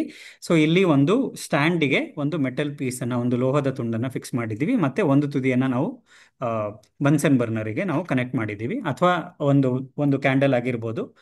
ಸೊ ನಿಮಗೆ ಲಭ್ಯವಿರುವಂತಹ ಆ, ಸಂಪನ್ಮೂಲಗಳಿಂದ ನೀವು ಈ ಒಂದು ಆಕ್ಟಿವಿಟಿಯನ್ನು ತಯಾರಿಸ್ಕೋಬೋದು. ಈ ಒಂದು ಆಕ್ಟಿವಿಟಿಗೆ ನಮಗೆ ಅಟ್ಲೀಸ್ಟ್ ಒಂದು 2 ಥರ್ಮಾಮೀಟರ್ ಆದರೂ ಬೇಕಾಗತ್ತೆ. ಸೊ ಇಲ್ಲಿ ಏನು ಮಾಡ್ತಿದ್ದೀವಿ ಅಂತ ಹೇಳಿದ್ರೆ, ಇಲ್ಲಿ ನೀವು ನೋಡ್ತಿರೋ ಹಾಗೆ ಇದು ಲೋಹದ ತುಂಡಿನ ಒಂದು ಬದಿಯಲ್ಲಿ ನಾವು ಆ ಒಂದು ಫ್ಲೇಮ್ ಅಥವಾ ಲ್ಯಾಂಪನ್ನು ನಾವು ಇಡ್ತಾ ಇದೀವಿ, ಅಥವಾ ಸ್ಪಿರಿಟ್ ಲ್ಯಾಂಪನ್ನು ಇಡ್ತಾ ಇದೀವಿ. ಅದು ನಿಧಾನಕ್ಕೆ ಅದು ಬಿಸಿ ಆಗ್ತಾ ಆಗ್ತಾ ಆಗ್ತಾ ಅಲ್ಲಿ ಟೆಂಪ್ರೇಚರ್ ಏನಾಗ್ತಿದೆ ಅಂತ ಥರ್ಮೋಮೀಟರ್ ಅದ್ರ ಮೇಲೆ ಇಟ್ಟು ಚೆಕ್ ಮಾಡುವಂಥದ್ದು. ಹೀಗೆ ಸ್ವಲ್ಪ ಹೊತ್ತಾದ್ಮೇಲೆ ಅಲ್ಲಿ ಏನು ಟೆಂಪ್ರೇಚರ್ ಇದೆ ಅಂತ ಒಂದು ರೀಡಿಂಗ್ ಸಿಗುತ್ತೆ. ಅದನ್ನು ನಾವು ವಿದ್ಯಾರ್ಥಿಗಳಿಗೆ ನೋಟ್ ಡೌನ್ ಮಾಡಕ್ಕೆ ಹೇಳ್ಬೋದು. ಹಾಗೆ ಆ ಒಂದು ಥರ್ಮೋಮೀಟರ್ನ ಇನ್ನೊಂದು ಚೂರು ಮುಂದೆ ಹೋಗಿ ಅದನ್ನ ಇಟ್ಟಾಗ ಇಲ್ಲೇನು ಟೆಂಪ್ರೇಚರ್ ಇದೆ ಅಂತಲೂ ಕೂಡ ರೀಡಿಂಗ್ ಮಾಡಿಸ್ಬೋದು. ಹಾಗೆ ಹಂತ ಹಂತವಾಗಿ ನಾವು ಆ ಒಂದು ಲೋಹದ ತುಂಡಿನ ಉದ್ದಕ್ಕೂ ಕೂಡ ನಾವು ಥರ್ಮೋಮೀಟರನ್ನು ಇಟ್ಟು ಟೆಂಪ್ರೇಚರ್ ಏನು ಅಂತ ರೆಕಾರ್ಡ್ ಮಾಡಿಸ್ಬೋದು. ಸೊ ಇದರಿಂದ ನಾವೇನು ಹೇಳ್ಕೊಡ್ಬೋದು ಅಂತ ಹೇಳಿದ್ರೆ, ಉಷ್ಣವು ಯಾವಾಗಲೂ ಒಂದು ಸ್ಥಳದಿಂದ ಇನ್ನೊಂದು ಸ್ಥಳಕ್ಕೆ ಹರಿಯುತ್ತದೆ. ಹೇಗೆ, ಅದರಲ್ಲಿ ಏನು ಕಂಡೀಷನ್ ಇದೆ ಅಂತ ಹೇಳಿದ್ರೆ, ಬಿಸಿಯಾದ ಸ್ಥಳದಿಂದ ತಣ್ಣನೆಯ ಸ್ಥಳಕ್ಕೆ ಅದು ಹರಿಯುತ್ತದೆ ಅಂತ ನಾವು ಇಲ್ಲಿಗೆ ಹೇಳ್ಬೋದು. ಸೊ ಇಲ್ಲಿ ಏನಾಗುತ್ತೆ, ಇದನ್ನು ನಾವು ಮಲ್ಟಿಪಲ್ ಟೈಮ್ಸ್ ರಿಪೀಟ್ ಮಾಡಿಸಿದಾಗ ಏನಾಗುತ್ತೆ, ಪ್ರತಿಯೊಂದು ಭಾಗವೂ ಕೂಡ ಮುಂಚೆ ಎಲ್ಲಿ ಉಷ್ಣ ಇರಲಿಲ್ವೋ ಅಥವಾ ಆ ಹೀಟ್ ಇರಲಿಲ್ವೋ ಅಲ್ಲಿ ನಾವು ಹೀಟ್ ಆಗಿರೋದನ್ನು ನಾವು ನೋಡ್ಬೋದು. ಓಕೆ, ಸೊ ಇಲ್ಲಿಂದ ನಾವು ಉಷ್ಣದ ಮೊದಲನೆಯ ಒಂದು ಟ್ರಾನ್ಸ್ಫರ್ ಮೋಡನ್ನು ನಾವು ಹೇಳ್ಬೋದು. ಸೊ ಉಷ್ಣ ಹೇಗೆ ವರ್ಗಾವಣೆ ಆಗತ್ತೆ ಇದರ ಒಂದು ಮಾದರಿಯನ್ನ ನಾವಿಲ್ಲಿ ತೋರಿಸ್ಬೋದು. ಫಾರ್ ಎಕ್ಸಾಂಪಲ್ ಇಲ್ಲಿ ಆಗ್ತಿರೋದು ಕಂಡಕ್ಷನ್ ಅಥವಾ ವಹನ. ಸೊ ವಹನ ಹೇಗೆ ನಡೀತಾ ಇದೆ ಅಂತ ನಾವು ತೋರಿಸ್ಬೋದು. ನೆಕ್ಸ್ಟ್ ಇವಾಗ ಸಂವಹನ ಹೇಗಾಗತ್ತೆ ಅಂತ ನೋಡೋಣ ನೀರಲ್ಲಿ. ಸೊ ಇಲ್ಲಿ ನೀರಲ್ಲಿ ಆಗ್ತಿರೋದು ಸಂವಹನ. ಸೊ ಇಲ್ಲಿ ಬೇಸಿಕ್ಲಿ ಹೇಗಿದೆ ಅಂತ ಹೇಳಿದ್ರೆ, ಒಂದು ಸ್ಟವ್ ಇದೆ, ಸ್ಟವ್ ಮೇಲೆ ಒಂದು ಪಾತ್ರೆ ಇದೆ, ಪಾತ್ರೆಗೆ ಮುಚ್ಚಿದೆ, ಮತ್ತೆ ನೀರು ಬಿಸಿ ಆಗ್ತಾ ಇದೆ. ಇವಾಗ ಇಲ್ಲಿ ನಾವು ಉಷ್ಣದ ಬೇರೆ ಬೇರೆ ವರ್ಗಾವಣೆ ವಿಧಗಳು ಹೇಗೆ ಅಂತ ನಾವು ನೋಡ್ಬೋದು. ಇವಾಗ ನೀರಿಗೆ ಆಗ್ತಾ ಇರೋದು ಅಂದ್ರೆ ನೀರು ಒಳಗೆ ಬಿಸಿ ಆಗ್ತಿರ್ಬೇಕಾದ್ರೆ ಅದು ಸಂವಹನಗೆ ಒಳಗಾಗತ್ತೆ. ಹಾಗೆಯೇ ನಾವು ಆ ಒಂದು ಸ್ಟವ್ ಇನ ಹತ್ರ ನಾವು ಕೈ ಇಟ್ಟಾಗ ನಮಗೆ ಅಲ್ಲೂ ಕೂಡ ನಮಗೆ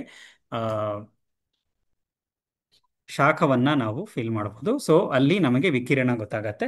ಹಾಗೆಯೇ ನಾವು ಆ ಪಾತ್ರೆಯನ್ನು ಮುಟ್ಟಿದಾಗ ಅದು ಕೂಡ ಬಿಸಿ ಆಗಿರುತ್ತೆ. ಸೊ ಇದು ಹೇಗಾಗತ್ತೆ, ಸಂವಹನದಿಂದ ಬಿಸಿ ಆಗತ್ತೆ. ಸೊ ಒಂದೇ ಉದಾಹರಣೆದಿಂದ ನಾವು 3 ಕೂಡ ತೋರಿಸ್ಬೋದು, ವಹನ, ಸಂವಹನ ಮತ್ತೆ ವಿಕಿರಣ ಹೇಗಾಗತ್ತೆ. ಈ ತರ ಒಂದು ಎಕ್ಸಾಂಪಲ್ನಿಂದ ನಾವು ಸಾಧ್ಯವಾದಷ್ಟು 3 ಎಕ್ಸಾಂಪಲ್ ಇರೋದನ್ನ ನಾವು ತೋರಿಸಿದಾಗ ಏನಾಗತ್ತೆ, ವಿದ್ಯಾರ್ಥಿಗಳ ಒಂದು ಅಂಡರ್ಸ್ಟ್ಯಾಂಡಿಂಗ್ ಲೆವೆಲ್ ಏನಿದೆ ಈ ಒಂದು ಕಾನ್ಸೆಪ್ಟಿಗೆ ಸಂಬಂಧಪಟ್ಟಂತೆ ಅದು ನಾವು ಈಸಿಯಾಗಿ ಅಸೆಸ್ ಮಾಡ್ಬೋದು, ಮತ್ತೆ ಅವ್ರಿಗೂ ಕೂಡ ಅರ್ಥ ಮಾಡ್ಕೊಳ್ಳೋಕೆ ಈಸಿ ಆಗತ್ತೆ.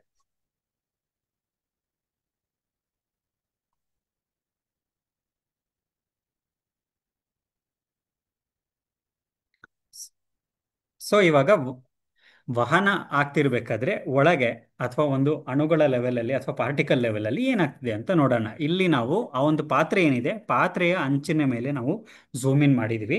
ಸೊ ಪಾತ್ರೆ ಒಳಗೆ ಏನಾಗ್ತಿದೆ ನಾವು ಬಿಸಿ ಮಾಡಿದಾಗ, ಸೊ ಫಸ್ಟ್ ಒಂದು ಕಣ ಬಿಸಿ ಆಗತ್ತೆ, ಆಮೇಲೆ ಅದರ ಒಂದು ವೈಬ್ರೇಷನಲ್ ಎನರ್ಜಿಯಿಂದ ಪಕ್ಕದಿರುವ ಕಣಕ್ಕೆ ಅದು ಟ್ರಾನ್ಸ್ಫರ್ ಮಾಡುತ್ತೆ. ಹೀಗೆ ಟ್ರಾನ್ಸ್ಫರ್ ಮಾಡಿ ಮಾಡಿ ಮಾಡಿ ಮಾಡಿ ಆ ಇಡೀ ಪಾತ್ರೆನೂ ಕೂಡ ಬಿಸಿ ಆಗತ್ತೆ. ಸೊ ಇದರಿಂದ ನಾವು ವಹನವನ್ನ ತೋರಿಸ್ಬೋದು. ಈ ಒಂದು ಕಲ್ಪನೆಯನ್ನ ನಾವು ಈ ಒಂದು ಡಯಾಗ್ರಾಮ್ ಅಥವಾ ಇಮೇಜ್ ಅನ್ನ ನಾವು ಯಾಕೆ ತೋರಿಸ್ತಾ ಇದೀವಿ ಅಂದ್ರೆ, ಅಮೂರ್ತವಾದ ಒಂದು ಕಲ್ಪನೆಯನ್ನ ಹೇಗೆ ನಾವು ಕಾಂಕ್ರೀಟ್ ಆಗಿ ಅಥವಾ ಮೂರ್ತ ಸ್ವರೂಪಕ್ಕೆ ನಾವು ತಗೊಂಡ್ಬರ್ತೀವಿ ಅನ್ನೋದಕ್ಕೆ ಒಂದು ಉದಾಹರಣೆ. ಯಾಕಂದ್ರೆ ಒಳಗೆ ಏನ್ ನಡೀತಿದೆ ಅಂತ ಎಲ್ಲರಿಗೂ ವಿಜುವಲೈಸ್ ಮಾಡಕ್ ಆಗಲ್ಲ. ಅದಕ್ಕೆ ನಾವು ಈ ರೀತಿಯಾಗಿ ತೋರಿಸಿದಾಗ ಅವರು ಈಸಿಯಾಗಿ ವಿಜುವಲೈಸ್ ಮಾಡ್ಕೋಬಹುದು.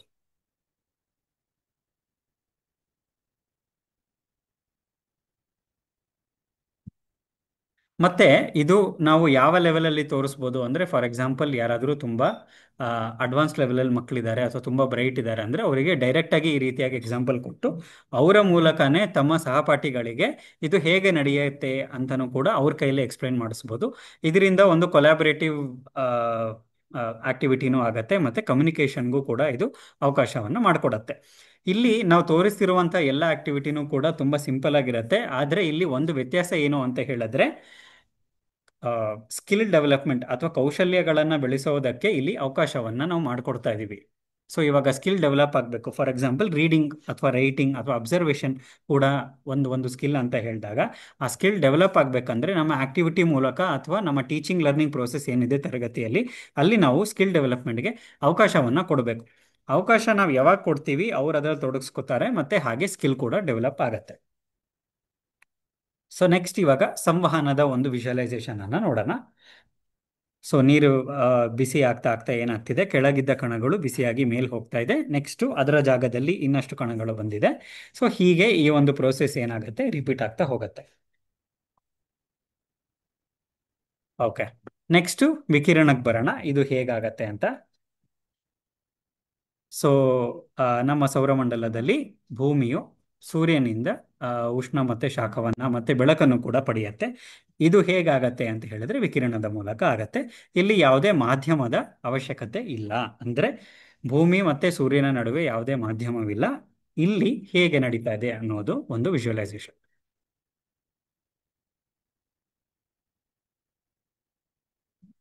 ಮತ್ತೆ ಇಲ್ಲಿ ಇನ್ನೊಂದು ಚಟುವಟಿಕೆ ಇದೆ. ಇದನ್ನ ನಾವು ನಮ್ಮ ಫೀಲ್ಡ್ ಅಲ್ಲಿ ಗ್ರೌಂಡ್ ಅಲ್ಲಿ ಮಾಡಿಸ್ಬೋದು. ಇದು ಫಸ್ಟ್ ನಾವು ಯಾರಿಗೆ ಸ್ವಲ್ಪ ಕಷ್ಟ ಆಗತ್ತೆ ಅರ್ಥ ಮಾಡ್ಕೊಳ್ಳಕ್ಕೆ, ಅಥವಾ ಸ್ವಲ್ಪ ಹಿಂದುಳಿದಂತಹ ಮಕ್ಕಳು ಯಾರು ಇರ್ತಾರೆ ಅವರಿಗೆ ನಾವು ಈ ಒಂದು ಚಟುವಟಿಕೆಯಲ್ಲಿ ತೊಡಗಿಸ್ಕೊಳ್ಳುವ ಮೂಲಕ ನಾವು ವಾಹನ ಸಂವಹನ ಮತ್ತೆ ವಿಕಿರಣ ಹೇಗೆ ನಡೆಯುತ್ತೆ ಅಂತ ತೋರಿಸ್ಕೊಡ್ಬೋದು. ಸೊ ಇಲ್ಲಿ ಒಂದು ಸಾಲಿನಲ್ಲಿ ಮಕ್ಕಳನ್ನ ನಿಲ್ಲಿಸಬೇಕು. ಈಗ ಗುರಿ ಏನಂದ್ರೆ, ಒಂದು ಮಗುವಿನ ಕೈಯಲ್ಲಿ ಒಂದು ಬಾಲ್ ಇದೆ, ಅದು ಆ ಸಾಲಿನಲ್ಲಿರುವ ಕೊನೆಯ ಮಗುಗೆ ತಲುಪಬೇಕು. ಸೊ ಇಲ್ಲಿ ಕಂಡೀಷನ್ ಏನಾಗಬೇಕು ಅಂತ ಹೇಳಿದ್ರೆ ಒಬ್ಬೊಬ್ಬರಾಗೆ ಇದನ್ನು ಪಾಸ್ ಮಾಡ್ತಾ ಹೋಗ್ಬೇಕು. ಸೊ ಈ ರೀತಿಯಾಗಿ ನಾವು ವಾಹನವನ್ನ ನಾವು ಹೇಳ್ಕೊಡ್ಬೋದು. ಹಾಗೆಯೇ ಇಲ್ಲಿ ಸಂವಹನವನ್ನ ಕೂಡ ಹೇಗೆ ಹೇಳ್ಕೊಡ್ಬೋದು, ಇಲ್ಲಿ ಡೈರೆಕ್ಟ್ ಆಗಿ ಆ ಮಗು ಏನಾಗತ್ತೆ, ಫಸ್ಟ್ ಅಲ್ಲಿರುವಂತಹ ಒಂದು ಮಗು, ಮೊದಲನೆಯ ಮಗು ಓಡ್ ಹೋಗಿ ಕೊನೆಯಲ್ಲಿರುವ ಮಗುವಿಗೆ ಆ ಒಂದು ಬಾಲ್ನ ಕೊಡುತ್ತೆ. ಮತ್ತೆ ಆ ಮಗು ಇನ್ನೊಂದು ಮಗುಗೆ ಓಡ್ ಬಂದು ಬಾಲ್ ಕೊಡುವುದು. ಸೊ ಇಲ್ಲಿ ನಾವು ಸಂವಹನ ಹೇಗಾಗತ್ತೆ ಅಂತ ನಾವು ತೋರಿಸ್ತಾ ಇದೀವಿ. ಸೊ ಯಾರ ಹತ್ರ ಬಾಲ್ ಇದೆ ಅವರು ಒಂದು ಹಾಟರ್ ಸೈಡ್ ಅಲ್ಲಿ ಇದ್ದಾರೆ ಅಂತ ಅರ್ಥ, ಮತ್ತೆ ಯಾರ ಹತ್ರ ಬಾಲ್ ಇಲ್ಲ ಅವರು ಸ್ವಲ್ಪ ಕೋಲ್ಡರ್ ಸೈಡ್ ಅಲ್ಲಿ ಇದ್ದಾರೆ ಅಂತ ಅರ್ಥ. ನೆಕ್ಸ್ಟ್ ಇವಾಗ ವಿಕಿರಣದಲ್ಲಿ ಹೇಗ್ ಮಾಡೋದು ಅಂತ ನೋಡಿದಾಗ, ಇಲ್ಲಿ ಯಾವುದೇ ಮಾಧ್ಯಮಗಳು ನಮಗೆ ಮಧ್ಯೆ ಬೇಕಿಲ್ಲ. ಸೊ ಇಲ್ಲಿರುವಂತಹ ಮಧ್ಯ ಮಕ್ಕಳು ಯಾರು ಇದ್ದಾರೆ ಅವ್ರು ಯಾರು ಬೇಕಿಲ್ಲ. ಇಲ್ಲಿ ಡೈರೆಕ್ಟ್ ಆಗಿ ಹೀಟ್ ಟ್ರಾನ್ಸ್ಫರ್ ಆಗೋದ್ರಿಂದ ಏನಾಗತ್ತೆ, ಒಂದು ಮಗು ಇನ್ನೊಂದು ಮಗುವಿಗೆ ಡೈರೆಕ್ಟ್ ಆಗಿ ಆ ಬಾಲ್ ಅನ್ನ ಎಸಿತಾರೆ. ಅಂದ್ರೆ ವಿಕಿರಣವನ್ನ ಹೇಗಾಗತ್ತೆ ಅಂತ ತೋರಿಸ್ತಾ ಇದ್ದಾರೆ. ಸೊ ಇಲ್ಲಿ ಮಕ್ಕಳು ಏನನ್ನ ರೆಪ್ರೆಸೆಂಟ್ ಮಾಡ್ತಾರೆ, ಒಂದು ಮಾಧ್ಯಮವನ್ನ ರೆಪ್ರೆಸೆಂಟ್ ಮಾಡ್ತಾರೆ. ಸಾಲಿಡ್ ಸ್ಟೇಟ್ ಅಲ್ಲಿ ಇದ್ದಾಗ ಅಥವಾ ವಾಹನ ಎಲ್ಲಾಗತ್ತೆ ಅಂತ ಹೇಳಿದ್ರೆ ಘನವಸ್ತುಗಳಲ್ಲಾಗತ್ತೆ. ಘನವಸ್ತುಗಳಲ್ಲಿ ಅವರು ಒಂದೊಂದು ಕಣಕ್ಕೂ ಮೂವ್ ಆಗುವಂತ ಫ್ರೀಡಮ್ ಜಾಸ್ತಿ ಇರಲ್ಲ. ಸೊ ಅದಕ್ಕೆ ಅವರು ಬರೀ ವೈಬ್ರೇಟ್ ಆಗಿ ಪಾಸ್ ಮಾಡುತ್ತೆ. ಆದ್ರೆ ಇಲ್ಲಿ ನಾವು ಸಂವಹನಕ್ಕೆ ಬಂದಾಗ, ಲಿಕ್ವಿಡ್ಸ್ ಅಲ್ಲಿ ಬಂದಾಗ, ದ್ರವ್ಯಗಳಲ್ಲಿ ಬಂದಾಗ ಏನಾಗತ್ತೆ, ಕಣಗಳು ಚಲಿಸ್ಬೋದು ಮತ್ತೆ ಹರಿಬೋದು. ಸೊ ಇದರಿಂದ ಏನಾಗತ್ತೆ, there is freedom in movement. So move ಆಗಿ ಹೀಟ್ ಅನ್ನ ಟ್ರಾನ್ಸ್ಫರ್ ಮಾಡಬಹುದು. ಮತ್ತೆ ರೇಡಿಯೇಷನ್ಗೆ ಬಂದಾಗ ಮಧ್ಯೆ ಯಾವುದು ಕಣಗಳ ಅವಶ್ಯಕತೆ ಇಲ್ಲ, ಅದು ಹಾಗೆ ಟ್ರಾನ್ಸ್ಫರ್ ಆಗುತ್ತೆ ಅನ್ನೋದನ್ನ ಬಾಲ್ನ ಎಸೆಯುವುದರ ಮೂಲಕ ಡೈರೆಕ್ಟ್ ಆಗಿ ನಾವು ತೋರಿಸ್ಕೊಡ್ಬೋದು. ಸೊ ಈ ರೀತಿಯಾಗಿ ನಾವು ಬೇರೆ ಬೇರೆ ಲರ್ನಿಂಗ್ ಲೆವೆಲ್ಸ್ ಅಲ್ಲಿ ಇರುವಂತಹ ಮಕ್ಕಳನ್ನ ಹೇಗೆ ತೊಡಗಿಸ್ಕೊಳ್ಳೋದು, ಮತ್ತೆ ಈ ಆಕ್ಟಿವಿಟೀಸ್ ಮೂಲಕ ನಮ್ಮ ಎಫೆಕ್ಟಿವ್ ಟೀಚಿಂಗ್ ಟೈಮ್ ಏನಿದೆ ಒಂದು ಕ್ಲಾಸ್ ರೂಮ್ ಅಲ್ಲಿ, ಅದನ್ನು ಕೂಡ ನಾವು ಜಾಸ್ತಿ ಮಾಡ್ಕೋಬಹುದು. ಮತ್ತೆ ಇಲ್ಲಿ ಇನ್ನೊಂದು ಉದಾಹರಣೆಯನ್ನು ನಾವು ಕೊಟ್ಟಿದ್ದೀವಿ, ರೆಫ್ರಿಜರೇಟರ್. ಇದನ್ನ ಮಕ್ಕಳು ತಮ್ಮ ದೈನಂದಿನ ಜೀವನದಲ್ಲಿ ನೋಡ್ತಾರೆ. ಇದು ಉಷ್ಣಕ್ಕೆ ಸಂಬಂಧಪಟ್ಟಿರುವಂತಹ ಒಂದು ರಿಯಲ್ ಲೈಫ್ ಅಪ್ಲಿಕೇಶನ್ ಆಗಿದೆ. ಮತ್ತೆ ಇದನ್ನ ಹೇಳಿಕೊಡುವ ಮೂಲಕ ಅವರಿಗೆ ಹೇಗೆ ಒಂದು ರೆಫ್ರಿಜರೇಟರ್ ವರ್ಕ್ ಆಗುತ್ತೆ, ಮತ್ತೆ ಇನ್ನಷ್ಟು ಕೆಲವೊಂದು ಕಾನ್ಸೆಪ್ಟ್ಸ್ನ ಅವರು ತಮ್ಮ ದೈನಂದಿನ ಜೀವನಕ್ಕೆ ಅವರು ಅನ್ವಯಿಸ್ಕೋಬಹುದು. ಸೊ ಇಲ್ಲಿ ರೆಫ್ರಿಜರೇಟರ್ ಅನ್ನ ಒಂದು ಮ್ಯಾಜಿಕ್ ಬಾಕ್ಸ್ ಆಗಿ ನಾವು ನೋಡೋದಾದ್ರೆ, ಇಲ್ಲಿ ಏನಾಗುತ್ತೆ, ಯಾವುದೇ ವಸ್ತುವನ್ನ ನಾವು ಒಳಗಿಟ್ರು ಕೂಡ ಅದು ತಣ್ಣಗಿರುತ್ತೆ. ಮತ್ತೆ ಅದರ ಒಂದು ಟೆಂಪರೇಚರ್ ಏನಿದೆ ಅದನ್ನ ಪ್ರಿಸರ್ವ್ ಮಾಡಿ ಫುಡ್ ಅನ್ನು ಕೂಡ ಪ್ರಿಸರ್ವ್ ಮಾಡತ್ತೆ, ಅಂದ್ರೆ ನಾಶ ಆಗದೆ ಇರೋ ಹಾಗೆ ನೋಡ್ಕೊಳತ್ತೆ. ಇದು ಹೇಗೆ ವರ್ಕ್ ಆಗತ್ತೆ ಅಂತ ನೋಡೋಣ. ಸೊ ಇಲ್ಲಿ ಈ ಒಂದು ರೆಫ್ರಿಜರೇಟರ್ ಅಲ್ಲಿ ಒಂದು ಕೂಲೆಂಟ್ ಇರುತ್ತೆ ಅಥವಾ ಒಂದು ಶೀತಕ ದ್ರವ ಇರುತ್ತೆ. ಈ ಶೀತಕ ದ್ರವ ಏನಾಗತ್ತೆ, ನಾವು ಸಾಕಷ್ಟು ಸತಿ ನಮ್ಮ ಮನೆಗಳಲ್ಲಿ ನಾವು ರೆಫ್ರಿಜರೇಟರ್ ಇದ್ದಾಗ ನಾವು ಒಂದು ಸೌಂಡ್ ಅನ್ನ ಕೇಳಿರ್ತೀವಿ. ಕೆಲವೊಂದ್ಸತಿ ಏನಾಗುತ್ತೆ, ಮೋಟಾರ್ ಆನ್ ಆಗಿ ರೆಫ್ರಿಜರೇಟರ್ ಇಂದ ಸೌಂಡ್ ಬರ್ತಾ ಇರುತ್ತೆ. ಆ ಸೌಂಡ್ ಏನಂತ ಹೇಳಿದ್ರೆ, ಈ ಶೀತಕ ದ್ರವ ಏನಿದೆ ಮೋಟರ್ ಮೂಲಕ ಅದು ರೆಫ್ರಿಜರೇಟರ್ ನ ಒಳಭಾಗದಲ್ಲಿ ಅದು ಸಂಚರಿಸ್ತಾ ಇದೆ. ಅಂದ್ರೆ ಇಲ್ಲಿ ಒಳಗೇನಿದೆ ಶೆಲ್ಫ್ಸ್ ಹಿಂಭಾಗದಲ್ಲಿ ಒಂದು ಟ್ಯೂಬ್ಸ್ ಇರುತ್ತೆ. ಸೊ ಆ ಟ್ಯೂಬ್ ಮೂಲಕ ಇದು ಸಂಚರಿಸ್ತಾ ಇರುತ್ತೆ. ಅಂಡ್ ಇದು ಅತ್ಯಂತ ಒಂದು ತಣ್ಣನೆಯ ಟೆಂಪರೇಚರ್ ಅಲ್ಲಿ ಇರುತ್ತೆ. ಇದೇನ್ ಮಾಡತ್ತೆ ಅಂತ ಹೇಳಿದ್ರೆ, ಆ, ಇಲ್ಲಿ ನಾವು ಏನ್ ನೋಡ್ಬೋದು ಅಂತ ಹೇಳಿದ್ರೆ, ಉಷ್ಣ ಹೇಗೆ ವರ್ಗಾವಣೆ ಆಗತ್ತೆ ಅಂತ ಒಂದು ಪ್ರಿನ್ಸಿಪಲ್ನ ಅಪ್ಲೈ ಮಾಡ್ಬೋದು. ಸೊ ನಮಗೆ ಆಲ್ರೆಡಿ ಗೊತ್ತಿರುವ ಹಾಗೆ ಆ, ಉಷ್ಣ ವರ್ಗಾವಣೆ ಆಗೋದು ಒಂದು ಬಿಸಿಯಾದ ಜಾಗದಿಂದ ತಣ್ಣನೆಯ ಜಾಗಕ್ಕೆ ಇದು ಹೋಗುತ್ತೆ. ಸೊ ಇಲ್ಲಿ ಸುಮಾರು ಕೆಲವೊಂದು -10 ಡಿಗ್ರಿ ಸೆಲ್ಸಿಯಸ್ನಲ್ಲಿ ಇದು ಆ ಒಂದು ಶೀತಕ ದ್ರವ ಚಲಿಸ್ತಾ ಇರುತ್ತೆ. ಸೊ ಒಂದು 10 ಡಿಗ್ರಿ, ಒಂದು 5 ಡಿಗ್ರಿ ಇದ್ರೂ ಕೂಡ ಆ ಒಂದು ಡಿಫರೆನ್ಸ್ ಇನ್ ಟೆಂಪರೇಚರ್ ಜಾಸ್ತಿ ಇರೋದ್ರಿಂದ ಆ ಒಂದು ಶೀತಕ ದ್ರವ ಏನಿದೆ ಆ ಒಂದು ಉಷ್ಣವನ್ನ ಹೀರ್ಕೊಂಡು ಅದು ಚಲಿಸ್ತಾ ಇರುತ್ತೆ. ಮತ್ತೆ ಅದು ಚಲನೆ ಆದ್ಮೇಲೆ ಫ್ರಿಡ್ಜ್ ಹಿಂದ್ಗಡೆ ನಾವು ಮುಟ್ ನೋಡಿದ್ರೆ ನಮಗೆ ಅಲ್ಲಿ ಬಿಸಿ ಆಗುತ್ತೆ. ಯಾಕೆ ಅಂತ ಹೇಳಿದ್ರೆ ಅಲ್ಲಿ ಒಳಗಿರುವಂತಹ ಎಲ್ಲಾ ಉಷ್ಣವನ್ನ ಅದು ಹೊರಗೆ ತೆಗಿತಾ ಇದೆ ಅನ್ನುವಂತ ಒಂದು ಸಂಕೇತ ಅದು. ಸೊ ಮತ್ತೆ ಇಲ್ಲಿ ಇನ್ನೊಂದೇನಾಗತ್ತೆ ಅಂತ ಹೇಳಿದ್ರೆ, ಆ ಒಂದು ದ್ರವ ಏನಿದೆ ಅದು ಉಷ್ಣವನ್ನ ಪಡ್ಕೊಂಡಾಗ ಅದು ಅನಿಲ ಸ್ಥಿತಿಗೆ ಬದಲಾವಣೆ ಆಗತ್ತೆ. ಅನಿಲ ಸ್ಥಿತಿಗೆ ಬದಲಾವಣೆ ಆಗಿ ಫ್ರಿಡ್ಜಿನ ಕೊನೆಯಲ್ಲಿ ಹಿಂಭಾಗದಲ್ಲಿ ಒಂದು ಕಂಡೆನ್ಸರ್ ಅಂತ ಒಂದು ಬಾಕ್ಸ್ ಇರುತ್ತೆ. ಅಲ್ಲಿ ಮತ್ತೆ ಅದು ಕೂಲ್ ಆಗಿ ಮತ್ತೆ ಅದು ದ್ರವ ಸ್ಥಿತಿಗೆ ಬರುತ್ತೆ. ಮತ್ತೆ ಸ್ವಲ್ಪ ಹೊತ್ತು ಆದ್ಮೇಲೆ ಅದು ಟೆಂಪರೇಚರ್ ನೋಡಿಕೊಂಡು ಮತ್ತೆ ಈ ಒಂದು ಪ್ರೋಸೆಸ್ ರಿಪೀಟ್ ಆಗ್ತಾ ಹೋಗುತ್ತೆ. ಸೊ ಇಲ್ಲಿ ಇದನ್ನ ಹೇಗೆ ಅರ್ಥ ಮಾಡ್ಕೊಳ್ಳೋದು ಅಂತ ಒಂದು ಸರಳವಾದ ಮತ್ತೆ ವಿಜುವಲೈಸೇಷನ್ ನಾವು ಇವಾಗ ಏನ್ ನೋಡಿದ್ವಿ ಹೇಗೆ ವರ್ಕ್ ಆಗತ್ತೆ ಅಂತ. ಸೊ ಮಧ್ಯ ಒಂದು ಪಂಪ್ ಇದೆ. ಸೊ ಆ ಒಂದು ಪಂಪಿನ ಮೂಲಕ ಆ ಒಂದು ಶೀತಕ ದ್ರವವನ್ನ ನಾವು ಹರಿಯಕ್ಕೆ ಬಿಡ್ತೀವಿ ರೆಫ್ರಿಜಿರೇಟರ್ ಸುತ್ತಲೂ ಕೂಡ.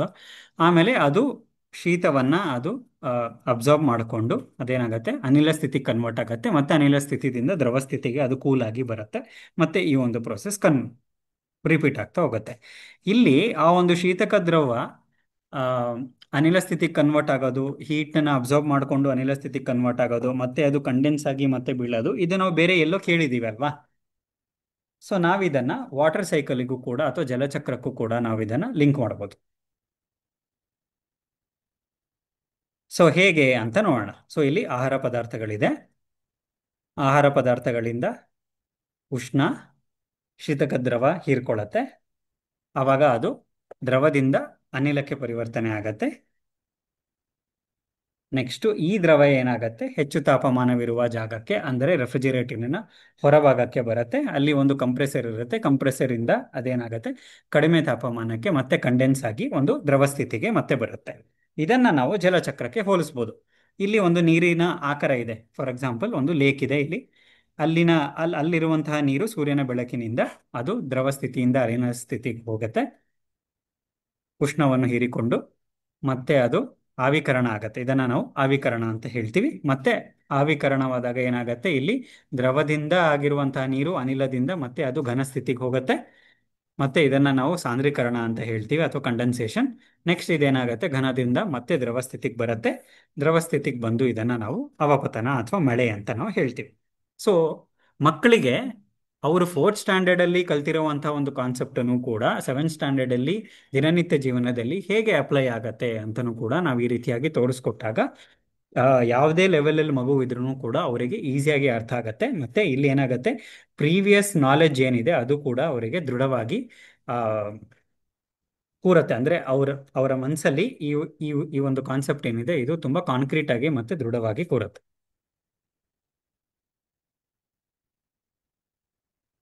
ಸೊ ಮುಂದಿನ ಭಾಗವನ್ನ ನಮ್ಮ ಬೃಂದಾ ಮೇಡಮ್ ಅವರು ಮಾತಾಡ್ತಾರೆ. Thank you.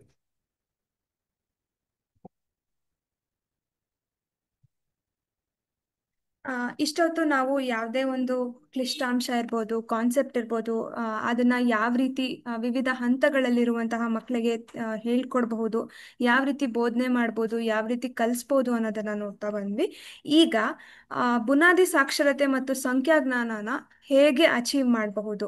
ಬುನಾದಿ ಸಾಕ್ಷರತೆ ಮತ್ತು ಸಂಖ್ಯಾಜ್ಞಾನ ಬರೋದು ಲ್ಯಾಂಗ್ವೇಜಸ್ ಮತ್ತೆ ಮ್ಯಾಥಮ್ಯಾಟಿಕ್ಸ್ ಸಬ್ಜೆಕ್ಟ್ಸ್ ಅಲ್ಲಿ. ಬಟ್ ಈಗ ನಾವು ಮಾಡ್ತಾ ಇರೋದು ವಿಜ್ಞಾನದ ಮೂಲಕ ಬುನಾದಿ ಸಾಕ್ಷರತೆ ಮತ್ತು ಸಂಖ್ಯಾಜ್ಞಾನ ಹೇಗೆ ನಾವು ಮಕ್ಕಳಲ್ಲಿ ಅಚೀವ್ ಮಾಡ್ಬೋದು ಅನ್ನೋದನ್ನ ನಾವೀಗ ನೋಡ್ತಾ ಹೋಗೋಣಂತೆ. ಅದಕ್ಕೂ ಮುಂಚೆ ನಾವು ಒಮ್ಮೆ ನ್ಯಾಷನಲ್ ಕರಿಕ್ಯುಲಮ್ ಫ್ರೇಮ್ವರ್ಕ್ 2023 ಏನು ಹೇಳುತ್ತೆ ಅಂತ ನೋಡೋಣ. ನ್ಯಾಷನಲ್ ಕರಿಕ್ಯುಲಮ್ ಫ್ರೇಮ್ವರ್ಕ್ 2023 ಪ್ರಕಾರ FLN ಅಥವಾ ರೀಡಿಂಗ್ ಕಾಂಪ್ರಿಹೆನ್ಷನ್ ನ ಅಚೀವ್ ಮಾಡೋದಕ್ಕೆ ಕ್ಲಾಸ್ ರೂಮ್ ಸ್ಟ್ರಾಟಜಿ ಏನು, ಮತ್ತೆ ಮಕ್ಕಳಲ್ಲಿ ನ್ಯೂಮರಸಿನ ಅಚೀವ್ ಮಾಡೋದಕ್ಕೆ ಕ್ಲಾಸ್ ರೂಮ್ ಸ್ಟ್ರಾಟಜಿ ಏನು ಅನ್ನೋದನ್ನ ಕ್ಲಿಯರ್ ಆಗಿ ಮೆನ್ಷನ್ ಮಾಡಿದ್ದಾರೆ. ಸೊ ಅದೇ ಕ್ಲಾಸ್ ರೂಮ್ ಸ್ಟ್ರಾಟಜೀಸ್ನ ಉಪಯೋಗಿಸ್ಕೊಂಡು ನಾವು ವಿಜ್ಞಾನದಲ್ಲಿ ಕೂಡ FLN ಅನ್ನ ಅಚೀವ್ ಮಾಡೋದಕ್ಕೆ ಟ್ರೈ ಮಾಡಬಹುದು ಅನ್ನೋದನ್ನ ನಾವಿಲ್ಲಿ ಹೇಳಕ್ಕೆ ಪ್ರಯತ್ನ ಪಡ್ತಾ ಇದ್ದೀವಿ. ಮೊದಲಿಗೆ classroom strategy for literacy ಏನು ಅಂತ ನೋಡೋಣ. ಈಗ ಲಿಟ್ರಸಿನಲ್ಲಿ ಓರಲ್ ಲ್ಯಾಂಗ್ವೇಜ್ ಡೆವಲಪ್ಮೆಂಟ್ ಮಾಡೋದಕ್ಕಾಗಲಿ, ವರ್ಡ್ ರೆಕಗ್ನಿಷನ್ಗೆ, ರೀಡಿಂಗ್ ಅಂಡ್ ರೈಟಿಂಗಿಗೆ ಈ ಒಂದು ಇಲ್ಲಿ 4 ಬ್ಲಾಕ್ಸ್ ಅಲ್ಲಿ ಏನ್ ತೋರಿಸ್ತಿದ್ದಾರೆ ಆ ಕ್ಲಾಸ್ ರೂಮ್ ಸ್ಟ್ರಾಟಜೀಸ್ನ ಯೂಸ್ ಮಾಡ್ಬೋದು ಅಂತ ಹೇಳ್ತಿದ್ದಾರೆ.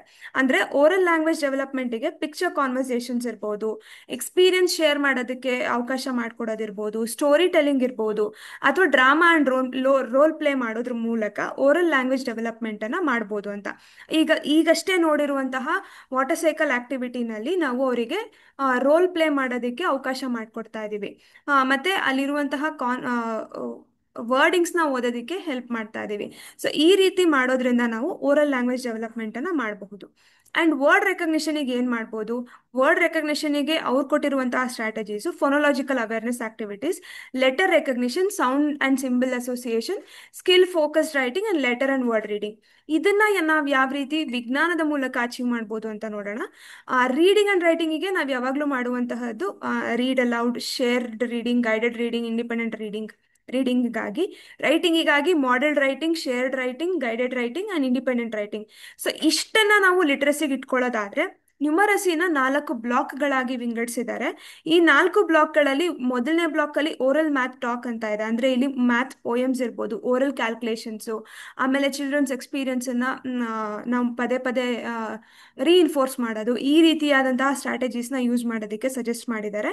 ಹಾಗೆ ಸ್ಕಿಲ್ಸ್ ಹೇಳ್ಕೊಡೋದಿಕ್ಕೆ ಮ್ಯಾಥ್ಸ್ ಅಲ್ಲಿ ಏನೇನೆಲ್ಲ ಸ್ಟ್ರಾಂಡ್ಸ್ ಆಫ್ ಪ್ರೊಫಿಷಿಯನ್ಸಿ ಇರುತ್ತೆ ಅದನ್ನೆಲ್ಲ ಕಂಬೈನ್ ಮಾಡಿ ಸ್ಕಿಲ್ಸ್ ಅನ್ನ ಟೀಚ್ ಮಾಡೋದಕ್ಕೆ NCF ಸಜೆಸ್ಟ್ ಮಾಡುತ್ತೆ. ಹಾಗೆ ಮ್ಯಾಥ್ ಗೇಮ್ಸ್ ಅನ್ನು ಕೂಡ ಸಜೆಸ್ಟ್ ಮಾಡ್ತಾ ಇದೆ. ಸೊ ಇದಷ್ಟನ್ನು ನಾವು ಯೂಸ್ ಮಾಡಿಕೊಂಡು ವಿಜ್ಞಾನದಲ್ಲಿ ಏನ್ ಮಾಡ್ಬೋದು ಅಂತ ನೋಡೋಣ. ಮೊದಲನೇದಾಗಿ ನಮಗೆ ವಿಜ್ಞಾನದಲ್ಲಿ ಏನಿದೆ, ಪ್ರಾಸೆಸ್ ಸ್ಕಿಲ್ ಅನ್ನೋದು ನಮ್ಮ ವಿಜ್ಞಾನದಲ್ಲಿ ಬರುತ್ತೆ. ವಿಜ್ಞಾನದ ಪ್ರಾಸೆಸ್ ಸ್ಕಿಲ್ ಅಂದ್ರೆ ಏನು? ವಿಜ್ಞಾನನ ಮಕ್ಕಳು ಯಾವ ರೀತಿ ಕಲ್ತ್ಕೋತಾರೆ, ಯಾವ ಏನ್ ಮಾಡೋದ್ರ ಮುಖಾಂತರ ಆ ಸ್ಕಿಲ್ ಬರುತ್ತೆ ಅನ್ನೋದನ್ನ ನಾವು ಅರ್ಥ ಮಾಡ್ಕೊಳ್ಳೋವಾಗ ನಮಗೆ ಈ ಪ್ರಾಸೆಸ್ ಸ್ಕಿಲ್ ಬರುತ್ತೆ. ಪ್ರಾಸೆಸ್ ಸ್ಕಿಲ್ ಅಲ್ಲಿ ಏನು, ಇವಾಗ ಫಾರ್ ಎಕ್ಸಾಂಪಲ್ ಅಬ್ಸರ್ವೇಷನ್ ಅಂತ ಒಂದು ಪ್ರಾಸೆಸ್ ಸ್ಕಿಲ್ ಇದೆ. ಈ ಅಬ್ಸರ್ವೇಷನ್ ಪ್ರಾಸೆಸ್ ಸ್ಕಿಲ್ ಅಂದ್ರೆ ಏನ್ ಹೇಳುತ್ತೆ? ಮಕ್ಕಳು ತಮ್ಮ ಸುತ್ತಮುತ್ತಲಿರುವಂತಹ ವಸ್ತುಗಳನ್ನ ಅಬ್ಸರ್ವ್ ಮಾಡ್ತಾ ಅದ್ರಲ್ಲಿ ಏನ್ ನಡೀತಿದೆ ಅಂತ ಯೋಚನೆ ಮಾಡಿ ಕನೆಕ್ಟ್ ಮಾಡ್ಕೊಂಡು ವಿಜ್ಞಾನನ ಕಲ್ತ್ಕೋತಾರೆ ಅನ್ನೋದು ಈ ಒಂದು ಅಬ್ಸರ್ವೇಷನ್ ಅನ್ನೋ ಪ್ರಾಸೆಸ್ ಸ್ಕಿಲ್ ಹೇಳುತ್ತೆ. ಹಾಗಿದ್ರೆ ಈ ಅಬ್ಸರ್ವೇಷನ್ ಪ್ರಾಸೆಸ್ ಸ್ಕಿಲ್ನ ಯೂಸ್ ಮಾಡಿಕೊಂಡು ನಾವು FLN ಅಚೀವ್ ಮಾಡೋದಕ್ಕಾಗತ್ತಾ? ಇಲ್ಲಿ ಎಕ್ಸಾಂಪಲ್ನ ನೋಡೋಣ. ಇದು ಲಿಟ್ರಸಿ ಇನ್ ಇಂಗ್ಲಿಷ್ ಅನ್ನ ಅಚೀವ್ ಮಾಡೋದಕ್ಕೆ ಇರುವಂತಹ ಒಂದು ಸಣ್ಣ ಆಕ್ಟಿವಿಟಿ. ಇಲ್ಲಿರುವಂತಹದ್ದೇನು, ಒಂದು ಚಿಕ್ಕ ಪ್ಲಾಂಟ್. ಈ ಪ್ಲಾಂಟ್ ಅಲ್ಲಿ ಹೂವ ಇದೆ, ಹಣ್ಣಿದೆ, ಎಲೆ ಇದೆ, ರೂಟ್ ಇದೆ. ಈ ತರಹದ ಪ್ಲಾಂಟ್ ಅನ್ನ ನಾವು ತೋರಿಸ್ಬಿಟ್ಟು ವಿದ್ಯಾರ್ಥಿಗಳಿಗೆ ಭಾಗಗಳನ್ನ ಐಡೆಂಟಿಫೈ ಮಾಡಕ್ಕಾಗತ್ತಾ ಅಂತ ಕೇಳ್ಬೇಕು. ಅಂದ್ರೆ ನಾವು ಕೇಳೋವಾಗ ಇಲ್ಲಿ ತೋರಿಸಿರುವಂತಹ ಚಿತ್ರ ಇರ್ಬೋದು, ಅಥವಾ ನಿಮ್ಗೆ ಗಿಡನೇ ಸಿಕ್ಕಿದ್ರೆ ಡೈರೆಕ್ಟ್ ಆಗಿ ಗಿಡನೇ ತಗೊಂಡು ತೋರಿಸಿ, ಅಂದ್ರೆ ಮಕ್ಕಳನ್ನ ಹೊರಗಡೆ ಕರ್ಕೊಂಡೋಗಿ ಗಿಡನ ತೋರಿಸಿ ಆ ಗಿಡದ ಭಾಗಗಳನ್ನ ಐಡೆಂಟಿಫೈ ಮಾಡೋದಕ್ಕೆ ಹೇಳಬಹುದು. ಈಗ ನಾವು ಇಂಗ್ಲಿಷಲ್ಲಿ ನಾವು ಟ್ರೈ ಮಾಡ್ತಿರೋದ್ರಿಂದ ಇಂಗ್ಲಿಷಲ್ಲೇ ಕೇಳಬಹುದು, can you recall and identify the parts of a plant from the jumbled words ಅಂತ. ಸೊ ಇವಾಗ ನಾನು ಒಂದಷ್ಟು ಚೀಟಿಗಳಲ್ಲಿ ಜಂಬಲ್ಡ್ ವರ್ಡ್ಸ್ ಅನ್ನ ಮಾಡಿ ಹಾಕಿರ್ತೀನಿ. ಐಡೆಂಟಿಫೈ ಮಾಡ್ತಾರೆ ಮಕ್ಕಳು. ಮೊದಲನೇದಾಗಿ ಲೀಫ್ ಅನ್ನೋದನ್ನ ಐಡೆಂಟಿಫೈ ಮಾಡ್ತಾರೆ. ಇಲ್ಲಿ ಕೊಟ್ಟಿರುವಂತಹ 4 ಜಂಬಲ್ಡ್ ವರ್ಡ್ಸ್ ಅಲ್ಲಿ ಯಾವುದು ಅದಕ್ಕೆ ಸೂಕ್ತ ಅನ್ನೋದನ್ನ ಐಡೆಂಟಿಫೈ ಮಾಡಿ ಆ ಜಂಬಲ್ ಆಗಿರುವಂತಹ ವರ್ಡ್ಸ್ ಅನ್ನ ಸರಿ ಮಾಡಿ ಅಲ್ಲಿಗೆ ಲೇಬಲ್ ಮಾಡಬೇಕು. ಹಾಗೆ ಫ್ಲವರ್ ಅಂತ ಬಂದಾಗ, ರೂಟ್ ಅಂತ ಬಂದಾಗ, ಫ್ರೂಟ್ ಅಂತ ಬಂದಾಗ ಮಕ್ಕಳು ಮಾಡ್ತಾರೆ. ಇದರಿಂದ ನಾವೇನು ಅಚೀವ್ ಮಾಡ್ಬೋದು? ವಿದ್ಯಾರ್ಥಿಗಳಿಗೆ ವೊಕ್ಯಾಬ್ಯುಲರಿ ಬಿಲ್ಡಿಂಗಿಗೆ ಹೆಲ್ಪ್ ಮಾಡ್ಬೋದು, ಮತ್ತೆ ಸ್ಪೆಲ್ಲಿಂಗ್ಸ್ ಅನ್ನ ಕ್ಲೀನ್ ಆಗಿ ಹೇಳ್ಕೊಡ್ಬೋದು. ಇದರಿಂದ ಲಿಟ್ರಸಿನ ಅಚೀವ್ ಮಾಡೋದಕ್ಕೆ ಸ್ವಲ್ಪ ಸಹಾಯ ಮಾಡ್ದಂಗೆ ಆಗತ್ತೆ. ನಮ್ಮ ಇಂಗ್ಲಿಷ್ ಟೀಚರ್ಸಿಗೆ ನಾವು ಸಹಾಯ ಮಾಡ್ದಂಗೆ ಆಗತ್ತೆ. ಹಾಗೆ ನಾವೇ ಇಂಗ್ಲಿಷನ್ನು ಕೂಡ ಪಾಠ ಮಾಡ್ತಿದ್ರೆ ನಮಗೂ ಸಹಾಯ ಆಗತ್ತೆ. ಹಾಗೆ ಇದನ್ನು ನಾವು ಕನ್ನಡದಲ್ಲೂ ಕೂಡ ಮಾಡ್ಬೋದು. ಇಲ್ಲಿ ಇಂಗ್ಲಿಷ್ ವರ್ಡ್ಸ್ ಕೊಟ್ಟಿದ್ದೀವಿ. ಇದೇ ಇಂಗ್ಲಿಷ್ ವರ್ಡ್ಸನ್ನ ಕನ್ನಡಗೆ ಟ್ರಾನ್ಸ್ಲೇಟ್ ಮಾಡಿಕೊಂಡು ಇದೇ ಆಕ್ಟಿವಿಟಿನ ಯೂಸ್ ಮಾಡಬಹುದು. ಇಲ್ಲಿ ತೋರಿಸಿರೋ ಹಾಗೆ ಇದು 4ನೇ ತರಗತಿಯ ಆಕ್ಟಿವಿಟಿ ಆಗಿದೆ. ಯಾಕಂದ್ರೆ 4ನೇ ತರಗತಿನಲ್ಲಿ ನಮಗೆ ಸಸ್ಯಾಧಾರ ಬೇರು ಅಂತ ಒಂದು ಚಾಪ್ಟರ್ ಇದೆ. ಆ ಚಾಪ್ಟರಿಗೆ ಸಂಬಂಧಪಟ್ಟಿರುವಂತಹ ಆಕ್ಟಿವಿಟಿ ಇದು. ಇದೇ ಆಕ್ಟಿವಿಟಿನ ನಾವು 4ನೇ ತರಗತಿಗೂ ಬಳಸ್ಬೋದು, ಇಲ್ಲ 6ನೇ ತರಗತಿ ಅಥವಾ 7ನೇ ತರಗತಿಯಲ್ಲೂ ಕೂಡ ಮಕ್ಕಳು ರೀಡಿಂಗ್ ಕಾಂಪ್ರಿಹೆನ್ಷನ್ ಸ್ವಲ್ಪ ಕಡಿಮೆ ಇದೆ ಅಥವಾ ಲಿಟ್ರಸಿನಲ್ಲಿ ಸ್ವಲ್ಪ ಒದ್ದಾಡ್ತಿದ್ದಾರೆ ಅಂತ ಅಂದಾಗ ಈ ಒಂದು ಆಕ್ಟಿವಿಟಿನ ಖಂಡಿತವಾಗೂ ಯೂಸ್ ಮಾಡ್ಕೋಬಹುದು. ನಂತರ ನ್ಯೂಮರಿಸಿಗೆ ಏನ್ ಮಾಡ್ಬೋದು ಅಂತ ನೋಡೋಣ. ಈಗ ನಮ್ಗೆ ಹೊಸ ಟೆಕ್ಸ್ಟ್ ಬುಕ್ ಕ್ಯೂರಿಯಾಸಿಟಿ ಅನ್ನೋ ಒಂದು ಟೆಕ್ಸ್ಟ್ ಬುಕ್ ಕೊಟ್ಟಿದ್ದಾರಲ್ವಾ ಗ್ರೇಡ್ 6 ಸ್ಟೂಡೆಂಟ್ಸಿಗೆ. ಸೊ ಅಲ್ಲಿ ಮೈಂಡ್ಫುಲ್ ಈಟಿಂಗ್ ಅಂತ ಒಂದು ಚಾಪ್ಟರ್ ಇದೆ. ಈ ಚಾಪ್ಟರ್ ಅಲ್ಲಿ ಅವರು ಬ್ಯಾಲೆನ್ಸ್ಡ್ ಡಯಟ್ ಬಗ್ಗೆ ಮಾತಾಡ್ತಾರೆ, ಮತ್ತೆ ಪೌಷ್ಟಿಕಾಂಶಗಳ ಬಗ್ಗೆ ಮಾತಾಡ್ತಾರೆ. ಇದನ್ನ ಹೇಳೋವಾಗ ನಾವು ನ್ಯೂಟ್ರಿಷನ್ ಚಾರ್ಟ್ಸ್ ಅನ್ನ ತೋರಿಸಿ ಹೇಳಬಹುದು. ಈಗ ನಮ್ಗೆ ಹೊರಗಡೆ ಎಲ್ಲ ಸಿಗ್ತಾ ಇರುವಂತಹ ರೆಡಿ ಟು ಈಟ್ ಫುಡ್ಸ್ ಅಲ್ಲಿ ಈಗ ಲೇಸ್ ಇರ್ಬೋದು, ಕುರ್ಕುರೆ ಇರ್ಬೋದು, ಅಥವಾ ಯಾವ್ದಾದ್ರು ರೆಡಿಮೇಡ್ ಕೇಕ್ ಇರ್ಬೋದು, ಈ ತರಹದಂತಹ ರೆಡಿಮೇಡ್ ಫುಡ್ಸ್ ಏನಿದೆ, ರೆಡಿ ಟು ಈಟ್ ಫುಡ್ಸ್ ಏನಿದೆ, ಇದರಲ್ಲೆಲ್ಲ ನ್ಯೂಟ್ರಿಷನ್ ಚಾರ್ಟ್ ಕೊಟ್ಟಿರ್ತಾರೆ. ಸೊ ಈ ತರಹದ ನ್ಯೂಟ್ರಿಷನ್ ಚಾರ್ಟ್ಸ್ ಅನ್ನ ಮಕ್ಕಳು ದಿನ ನೋಡೋವಾಗ ಅವ್ರು ಅದನ್ನ ಗಮನಿಸೋ ತರ ನಾವು ಅವರಿಗೆ ಮಾರ್ಗದರ್ಶನ ನೀಡಿದಾಗ ಇದನ್ನ ನೋಡೋದಕ್ಕೆ ಪ್ರಯತ್ನ ಮಾಡ್ತಾರೆ. ಸೊ ಈ ತರಹದೊಂದು ನ್ಯೂಟ್ರಿಷನ್ ಚಾರ್ಟ್ ಅನ್ನ ತೋರಿಸ್ಬಿಟ್ಟು ಚಿಪ್ಸ್ ಪ್ಯಾಕೆಟ್ ಇಂದ ಇರ್ಬೋದು, ಲೇಸ್ ಪ್ಯಾಕೆಟ್ ಇಂದು ಒಂದು ನ್ಯೂಟ್ರಿಷನ್ ಚಾರ್ಟ್ ಅನ್ನ ತಗೊಂಡ್ ಬಂದು ಅದನ್ನ ಓದೋದಕ್ಕೆ ಹೇಳ್ಬೋದು. ಓದ್ಬಿಟ್ಟು ಈ ರೀತಿಯ ಪ್ರಶ್ನೆಗಳನ್ನ ಕೇಳ್ತಾ ಹೋಗ್ಬೇಕು. ಮೊದಲನೇದಾಗಿ, ಪ್ರತಿ ಸರ್ವಿಂಗ್ ಮತ್ತು ಪ್ರತಿ ಕಂಟೈನರ್ನಲ್ಲಿರುವ ಒಟ್ಟು ಕಾರ್ಬೋಹೈಡ್ರೇಟ್ ಪ್ರಮಾಣವನ್ನು ಹೇಳಬಲ್ಲಿರಾ ಅಂತ ಪ್ರಶ್ನೆ ಇದು. ಅಂದ್ರೆ ನಾವೇನ್ ಕೇಳ್ತಿದೀವಿ, ಇಲ್ಲಿ ನಮ್ಗೆ ನ್ಯೂಟ್ರಿಷನ್ ಚಾರ್ಟ್ ಅಲ್ಲಿ ಏನ್ ಕೊಟ್ಟಿದ್ದಾರೆ, ಪರ್ ಸರ್ವಿಂಗ್ ಅಂತ ಒಂದು ಟೇಬಲ್ ಕೊಟ್ಟಿದ್ದಾರೆ, ಪರ್ ಕಂಟೈನರ್ ಅಂತ ಒಂದು ಟೇಬಲ್ ಕೊಟ್ಟಿದ್ದಾರೆ. ಸೊ ಪರ್ ಸರ್ವಿಂಗ್ ಎಷ್ಟಿದೆ, ಪರ್ ಕಂಟೈನರ್ ಎಷ್ಟಿದೆ ಅನ್ನೋದನ್ನ ಮೊದಲು ವಿದ್ಯಾರ್ಥಿ ಗಮನಿಸ್ಬೇಕಾಗತ್ತೆ. ಇಲ್ಲಿ ಅಬ್ಸರ್ವೇಷನ್ ಮಾಡ್ತಾ ಇರೋದು, ವೀಕ್ಷಣೆ ಮಾಡ್ತಾ ಇದ್ದಾರೆ. ವೀಕ್ಷಣೆ ಮಾಡ್ತಾ ವಿದ್ಯಾರ್ಥಿಗಳು ಕಾರ್ಬೋಹೈಡ್ರೇಟು ಪರ್ ಸರ್ವಿಂಗ್ ಎಷ್ಟಿದೆ, ಪರ್ ಕಂಟೈನರ್ ಎಷ್ಟಿದೆ ಅನ್ನೋದನ್ನ ಗಮನಿಸಿ ಹೇಳ್ಬೇಕು ಅಷ್ಟೇ. ಇದೇ ಒಂದು ಚಟುವಟಿಕೆ ಆಗತ್ತೆ ವಿದ್ಯಾರ್ಥಿಗಳಿಗೆ. ಅದು ವಿದ್ಯಾರ್ಥಿಗಳು FLN ಅನ್ನ ಅಚೀವ್ ಮಾಡದೇ ಇರುವಂತಹ ವಿದ್ಯಾರ್ಥಿಗಳಾಗಿದ್ರೆ ಇದು ಅವರಿಗೆ ಒಂದು ಸಹಾಯ ಮಾಡುವಂತಹ ಆಕ್ಟಿವಿಟಿ ಆಗತ್ತೆ. ನಂತರ ಮತ್ತೊಂದು ಪ್ರಶ್ನೆ ಏನ್ ಕೇಳ್ಬೋದು, ಆಹಾರ ಪದಾರ್ಥದ ಪ್ರತಿ ಸರ್ವಿಂಗ್ ನಲ್ಲಿ ಎಷ್ಟು ಪ್ರೋಟೀನ್ ಇದೆ ಅಂತ. ಅಂದ್ರೆ ಇಲ್ಲಿ ವಿದ್ಯಾರ್ಥಿ ಏನ್ ನೋಡ್ಬೇಕು, ಪ್ರೋಟೀನ್ ಅನ್ನೋ ಒಂದು ಪದ ಎಲ್ಲಿದೆ ನ್ಯೂಟ್ರಿಷನ್ ಚಾರ್ಟ್ ಅಲ್ಲಿ ಅನ್ನೋದನ್ನ ವಿದ್ಯಾರ್ಥಿ ನೋಡ್ಬಿಟ್ಟು ಅದು ಪ್ರತಿ ಸರ್ವಿಂಗ್ ನಲ್ಲಿ, ಅಲ್ಲಿ ಕಂಟೈನರ್ ಇದೆ, ಸರ್ವಿಂಗ್ ಇದೆ, ಸರ್ವಿಂಗ್ ನಲ್ಲಿ ಎಷ್ಟಿದೆ ಅನ್ನೋದನ್ನ ನೋಡ್ಬೇಕಾಗತ್ತೆ. ಇಲ್ಲಿ ವಿದ್ಯಾರ್ಥಿಗಳು ಓದೋದನ್ನು ಕಲ್ತ್ಕೋತಾ ಇದ್ದಾರೆ, ಕಾಂಪ್ರಿಹೆನ್ಷನ್ ಕಲ್ತ್ಕೋತಾ ಇದ್ದಾರೆ, ನಂತರ ನಂಬರ್ಸ್ ಅನ್ನ ಕೂಡ ಐಡೆಂಟಿಫೈ ಮಾಡೋದನ್ನ ಕಲಿತಾ ಇದ್ದಾರೆ. ನಂತರ ಏನ್ ಪ್ರಶ್ನೆ ಕೇಳ್ಬೋದು, ಪ್ರತಿ ಕಂಟೈನರ್ನಲ್ಲಿ ಅತಿ ಹೆಚ್ಚಿನ ಪ್ರಮಾಣದಲ್ಲಿ ಯಾವ ಖನಿಜವಿದೆ ಅಂತ, ಅಂದ್ರೆ ಯಾವ ಮಿನರಲ್ಲು ಹೆಚ್ಚಿನ ಪ್ರಮಾಣದಲ್ಲಿದೆ ಅಂತ. ಇವಾಗ ಕಂಪ್ಯಾರಿಸನ್ ಸ್ಟಾರ್ಟ್ ಆಯ್ತು ಮಕ್ಕಳಿಗೆ. ಇದೇ ನ್ಯೂಟ್ರಿಷನ್ ಚಾರ್ಟ್ ಅನ್ನ ಓದ್ತಾ ಯಾವ ಮಿನರಲ್ ಹೆಚ್ಚಿದೆ ಅಂತ ಕೇಳಿದಾಗ ವಿದ್ಯಾರ್ಥಿಗಳು ನಂಬರ್ ಕಂಪ್ಯಾರಿಸನ್ ಶುರು ಮಾಡಿದ್ರು. ಈಗ ನೆಕ್ಸ್ಟ್ ಸ್ಟೇಜ್ ಆಫ್ ನಂಬರ್ ರೀಡಿಂಗಿಗೆ ಬಂದಿದ್ದಾರೆ. ಕಾಂಪ್ರಿಹೆನ್ಷನ್ ಆಯ್ತು, ನಂಬರ್ ರೆಕಗ್ನಿಷನ್ ಆಯ್ತು, ಈಗ ಕಂಪ್ಯಾರಿಸನ್ಗೆ ಬಂದು ಡಿಸಿಷನ್ ಮೇಕಿಂಗ್ಗೆ ಬರ್ತಾ ಇದ್ದಾರೆ. ನಂತರ ಏನ್ ಮಾಡ್ಬೋದು, 2 ಚಾರ್ಟ್ಸ್ ಅನ್ನ ಕೊಡ್ಬೋದು. ಈ 2 ಚಾರ್ಟ್ಸ್ ಅನ್ನ ಕೊಟ್ಬಿಟ್ಟು ಕಂಪೇರ್ ಮಾಡೋದಕ್ಕೆ ಹೇಳಿ ಒಂದು ಸಣ್ಣ ಪ್ರಶ್ನೆನ ಕೇಳಬಹುದು. ನೀಡಿರುವ ಪೌಷ್ಟಿಕಾಂಶದ ಮಾಹಿತಿಯ ಚಾರ್ಟ್ ಅನ್ನು ಹೋಲಿಸಿ ಯಾವುದರಲ್ಲಿ ಹೆಚ್ಚು ಕ್ಯಾಲರಿಗಳಿವೆ ಎಂದು ಕಂಡುಹಿಡಿಯಿರಿ ಅಂತ ಒಂದು ಸಣ್ಣ ಪ್ರಶ್ನೆ ಕೇಳ್ತಾ ಇದೀವಿ. ಈ ಪ್ರಶ್ನೆನ ಕೇಳೋದ್ರ ಮುಖಾಂತರ ಮಕ್ಕಳಿಗೆ ನಾವು 2 ಚಾರ್ಟ್ ಅನ್ನ ಕಂಪೇರ್ ಮಾಡೋದಕ್ಕೆ ಹೇಳ್ತಾ ಇದೀವಿ. ಚಾರ್ಟ್ ಕಂಪೇರ್ ಮಾಡ್ತಾ ಯಾವುದು ಹೆಚ್ಚಿದೆ, ಯಾವ ಪೌಷ್ಟಿಕಾಂಶ ಹೆಚ್ಚಿದೆ ಅನ್ನೋದನ್ನ ಡಿಸೈಡ್ ಮಾಡೋದಕ್ಕೆ ಅವರು ನಂಬರ್ಸ್ ಅನ್ನ ರೆಕಗ್ನೈಸ್ ಮಾಡಿ, ಕಂಪೇರ್ ಮಾಡಿ, ನಂತರ ಸೈನ್ಸಿಗೆ ವಾಪಸ್ ಬರ್ತಾರೆ. ಇಲ್ಲಿ ನಂಬರ್ ರೆಕಗ್ನಿಷನ್ ಆಗ್ತದೆ, ನಂಬರ್ ರೀಡಿಂಗು ಆಗ್ತದೆ, ಆಮೇಲೆ ನ್ಯೂಮರಸಿನ ಅಚೀವ್ ಮಾಡೋದಕ್ಕೆ ಸಹಾಯ ಮಾಡ್ದಂಗೂ ಆಗುತ್ತೆ, ನಮ್ಮ ಮ್ಯಾಥ್ ಟೀಚರಿಗೆ ಸಹಾಯ ಮಾಡ್ದಂಗೂ ಆಗುತ್ತೆ, ನಂತರ ನಾವು ಸೈನ್ಸ್ ಅನ್ನು ಕೂಡ ಹೇಳ್ಕೊಟ್ಟಂಗೆ ಆಗುತ್ತೆ. ಈ ರೀತಿಯ ಸಬ್ಜೆಕ್ಟ್ ಇಂಟಿಗ್ರೇಷನ್ ಇಂದ ನಾವು FLN ಅಚೀವ್ ಮಾಡೋದಕ್ಕೆ ವಿಜ್ಞಾನನ ಉಪಯೋಗಿಸ್ಕೋಬಹುದು. ವಿಜ್ಞಾನದ ಮೂಲಕ ನಾವು FLN ಅನ್ನ ಅಚೀವ್ ಮಾಡ್ಕೋಬಹುದು. ಈ ರೀತಿಯ ಹಲವಾರು ಚಟುವಟಿಕೆಗಳನ್ನ ನಾವು ಟೀಚೋಪಿಯಾ ಆ್ಯಪ್ನಲ್ಲಿ ಅಪ್ಲೋಡ್ ಮಾಡಿದ್ದೀವಿ. ಈಗ ಪಾಠ ಯೋಜನೆಗಳಿರ್ಬೋದು, PBL ಮಾಡ್ಯೂಲ್ಗಳಿರ್ಬೋದು, ಎಕ್ಸ್ಪ್ಲೇನರ್ ವಿಡಿಯೋಸ್ ಇರ್ಬೋದು, ವರ್ಕ್ಶೀಟ್ಸ್ ಇರ್ಬೋದು, ಎಲ್ಲದನ್ನು ಕೂಡ ಈ ರೀತಿಯ ಸರಳವಾದ ಚಟುವಟಿಕೆಗಳನ್ನ ನಾವು ಆ, ಆ ಒಂದು ಲೆಸನ್ ಪ್ಲಾನ್, PBL, ಎಕ್ಸ್ಪ್ಲೇನರ್ ವಿಡಿಯೋಸ್ ಅಲ್ಲಿ ಸಜೆಸ್ಟ್ ಮಾಡ್ತಾ ಹೋಗಿದ್ದೀವಿ.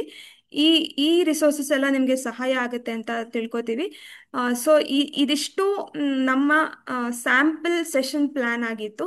ಇದನ್ನೆಲ್ಲ ಡಿಸ್ಕಸ್ ಮಾಡೋದ್ರ ಮುಖಾಂತರ ನಿಮ್ಮ ಸಂಚಲನ ಕಾರ್ಯಾಗಾರಗಳನ್ನ ಯಶಸ್ವಿಯಾಗಿ ಪೂರ್ಣಗೊಳಿಸಬಹುದು ಅಂತ ನಾವು ಭಾವಿಸ್ತೀವಿ. ನಿಮಗೆ ಇನ್ನೂ ಯಾವುದಾದ್ರೂ ಇನ್ಯಾವುದಾದ್ರೂ ರೀತಿಯಲ್ಲಿ ನಿಮಗೆ ಸಪೋರ್ಟ್ ಬೇಕು ಅನ್ಸಿದ್ರೆ ಅಥವಾ ಇನ್ನೇನಾದ್ರೂ ಡೌಟ್ಸ್ ಇದ್ರೆ ನೀವು ಈಗ ಕೇಳಬಹುದು. ನೀವು ಹ್ಯಾಂಡ್ ರೈಸ್ ಮಾಡಿದ್ರೆ ನಾವು ನಿಮ್ಮನ್ನ ಅನ್ಮ್ಯೂಟ್ ಮಾಡ್ತೀವಿ. ಏನಾದ್ರೂ ಡೌಟ್ಸ್ ಇದೆಯಾ? ಏನಾದ್ರೂ ಕ್ಲಾರಿಫಿಕೇಶನ್ಸ್ ಬೇಕು ಅಂತ ಅನ್ಸುತ್ತಾ? ಹಾಗೆ ಎಲ್ಲ ಸುಗಮಕಾರರಲ್ಲಿ ಒಂದು ವಿನಂತಿ, ನಿಮ್ಮ ಅಟೆಂಡೆನ್ಸ್ ಅನ್ನ ದಯವಿಟ್ಟು ಚಾಟ್ ಬಾಕ್ಸ್ ಅಲ್ಲಿ ಹಾಕಿ, so that it will be helpful. ಸಾಕಷ್ಟು ಮಿತ್ರರು ಹಾಕಿದ್ದೀರಾ ಆಲ್ರೆಡಿ. ಹಾಕದೇ ಇರೋರು ದಯವಿಟ್ಟು ಚಾಟ್ ಬಾಕ್ಸ್ ಅಲ್ಲಿ ನಿಮ್ಮ ಅಟೆಂಡೆನ್ಸ್ ಅನ್ನ ಮೆನ್ಷನ್ ಮಾಡಿ, ಅಂದ್ರೆ ನಿಮ್ಮ ಹೆಸರು, ಸಬ್ಜೆಕ್ಟು ಮತ್ತೆ ಸ್ಕೂಲ್ ನೇಮ್ ಅನ್ನ ಮೆನ್ಷನ್ ಮಾಡಿದ್ರೆ ಸಾಕು. ಯಾರಿಗಾದ್ರೂ ಏನಾದ್ರೂ ಸಮಸ್ಯೆಗಳಿದ್ಯಾ, ಪ್ರಶ್ನೆಗಳಿದ್ಯಾ? ಏನಾದ್ರೂ ಪ್ರಶ್ನೆಗಳಿದ್ಯಾ?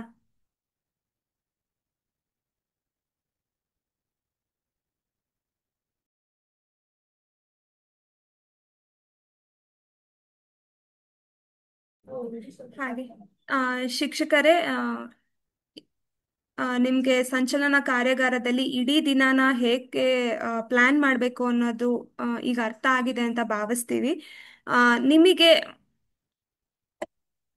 ಇದು ಪೂರ್ವ ಸಿದ್ಧತಾ ಮೀಟಿಂಗ್ ಸಭೆ ಆಗಿದ್ದರಿಂದ ನಿಮ್ಮ ಸ್ಯಾಂಪಲ್ ಆಕ್ಷನ್ ಪ್ಲಾನ್ ಹೇಗಿರಬಹುದು? ಈಗ ಫಾರ್ ಎಕ್ಸಾಂಪಲ್, ಜುಲೈ 3ನೇ ತಾರೀಕು ನೀವು ಸಂಚಲನ ಕಾರ್ಯಾಗಾರನ ನಡೆಸಬೇಕು ಅಂತ ಆದ್ರೆ 9:30 ಇಂದ 4:15 ತನಕ ನೀವು ಯಾವ ರೀತಿ ಟೀಚರ್ಸನ್ನ ಎಂಗೇಜ್ ಮಾಡ್ತೀರಾ? ಈಗಾಗಲೇ ನಿಮಗೆ ಕ್ಲಿಷ್ಟಾಂಶಗಳು ಯಾವುದು, ಈ ತಿಂಗಳಲ್ಲಿ ಯಾವ ಯಾವ ಚಾಪ್ಟರ್ಸನ್ನ ನೀವು ಕ್ಲಾಸ್ ರೂಮಲ್ಲಿ ಪಾಠ ಮಾಡಬೇಕು ಅನ್ನೋದು ಆಲ್ರೆಡಿ ಗೊತ್ತಿದೆ. ಹಾಗಿದ್ರೆ ಯಾವ ಚಾಪ್ಟರಿಗೆ ನೀವು ಪ್ರಾತ್ಯಕ್ಷಿತೆನ ನೀಡ್ತೀರಾ, ಯಾವ ರೀತಿ ಸೆಷನ್ ಅನ್ನ ಹ್ಯಾಂಡಲ್ ಮಾಡ್ತೀರಾ ಅನ್ನೋದನ್ನ ಒಂದು ಸಣ್ಣ ಆಕ್ಷನ್ ಪ್ಲಾನ್ ಅನ್ನ ಈಗ ರೆಡಿ ಮಾಡಿ ಹಂಚ್ಕೋಬಹುದಾ, ಪ್ರೆಸೆಂಟ್ ಮಾಡ್ಬೋದಾ ನಮ್ಗೆಲ್ಲರಿಗೂನು? ಯಾರಿಗಾದ್ರೂ ಒಬ್ಬರಿಗೆ ಹೇಗ್ ಮಾಡಬೇಕು ಅನ್ನೋದು ಗೊತ್ತಿದ್ರೆ ಅದನ್ನ ಹಂಚ್ಕೊಂಡ್ರೆ ನಮ್ಮ ಸಹ ಶಿಕ್ಷಕ ಸುಗಮಕಾರರಿಗೂ ಸಹ ಹೆಲ್ಪ್ ಆಗತ್ತೆ. ನಾವೀಗ ಆಲ್ರೆಡಿ ಒಂದು ಸ್ಯಾಂಪಲ್ ಅಜೆಂಡಾನ ಕೊಟ್ಟಿದ್ದೀವಿ. ಅದಷ್ಟೇ, ಅದು ಅಲ್ಲದೆ ಬೇರೆ ನಿಮ್ಗೆ ಏನಾದ್ರೂ ಐಡಿಯಾಸ್ ಇದ್ರೆ ದಯವಿಟ್ಟು ಹಂಚ್ಕೊಳ್ಳಿ.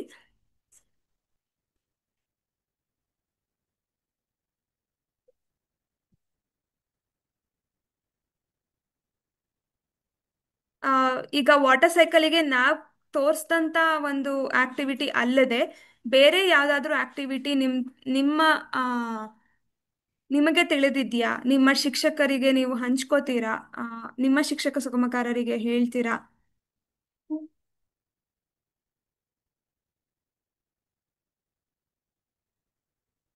ನೀವು ಅನ್ಮ್ಯೂಟ್ ಮಾಡ್ಕೋಬಹುದು. ಮಾಡೋದಕ್ಕೆ ಕಷ್ಟ ಆಗ್ತಿದೆ ಅಂತ ಅಂದ್ರೆ ಹ್ಯಾಂಡ್ ರೈಸ್ ಮಾಡಿ. ಎಲ್ಲಾ ಶಿಕ್ಷಕರು ನಿಮ್ಮ ಅಟೆಂಡೆನ್ಸ್ ಅನ್ನ ಇಲ್ಲಿ ಚಾಟ್ ಬಾಕ್ಸ್ ಅಲ್ಲಿ ಹಾಕ್ತಿದ್ದೀರಾ, ಧನ್ಯವಾದಗಳು. ಹಾಗೆ ನಿಮ್ಮ ಐಡಿಯಾಸ್ ಅನ್ನು ಕೂಡ ಇಲ್ಲಿ ಶೇರ್ ಮಾಡ್ಕೋಬಹುದಾ? ವಾಟರ್ ಸೈಕಲ್ ಅಥವಾ ನೀರು ಮತ್ತು ಉಷ್ಣ ಇವೆರಡು ಬಿಟ್ಟು ಬೇರೆ ಯಾವ್ದಾದ್ರೂ ಚಾಪ್ಟರ್ ಈ ತಿಂಗಳಿಗೆ ಕಷ್ಟ ಅಂತ ಅನ್ಸೋದಿದ್ಯಾ? ಮಕ್ಕಳಿಗೆ ಪಾಠ ಮಾಡೋದಕ್ಕೆ ಕಷ್ಟ ಆಗತ್ತೆ ಅಂತ ಯಾರಿಗಾದ್ರೂ ಅನ್ಸುತ್ತಾ? ಯಾವ್ದಾದ್ರೂ ಚಾಪ್ಟರ್?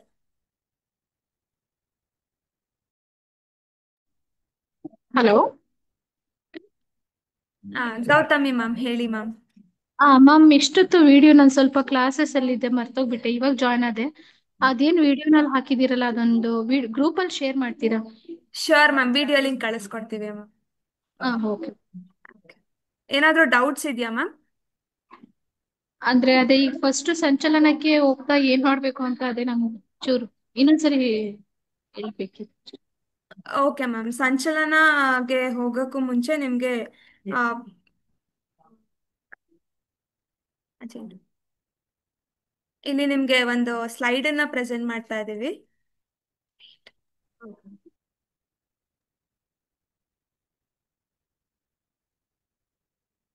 ಇದೆಲ್ಲ ಸಜೆಸ್ಟೆಡ್ ಆಕ್ಟಿವಿಟೀಸ್ ಆಗಿತ್ತು ಮ್ಯಾಮ್.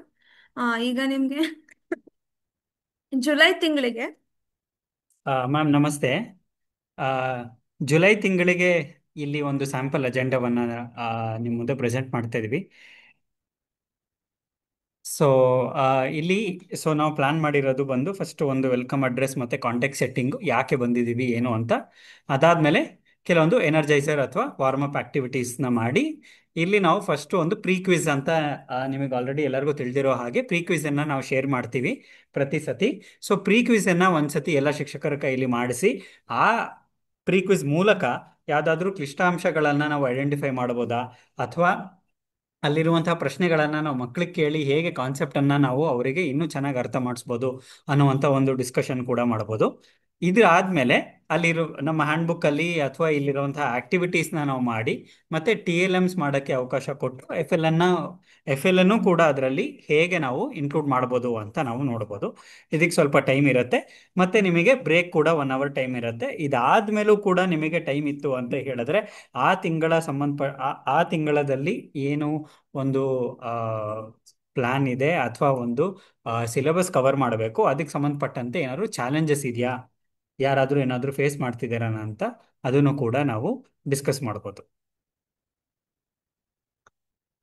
ಸೊ ಇದು ಬೇಸಿಕ್ ಪ್ಲಾನ್ ಮೇಡಮ್. ಇದು ಕೂಡ ನಿಮಗೆ ವಿಡಿಯೋ ರೂಪದಲ್ಲಿ ಇವತ್ತಿನ ರೆಕಾರ್ಡಿಂಗ್ ಏನಿದೆ ಅದು ನಿಮಗೆ ತಲುಪತ್ತೆ.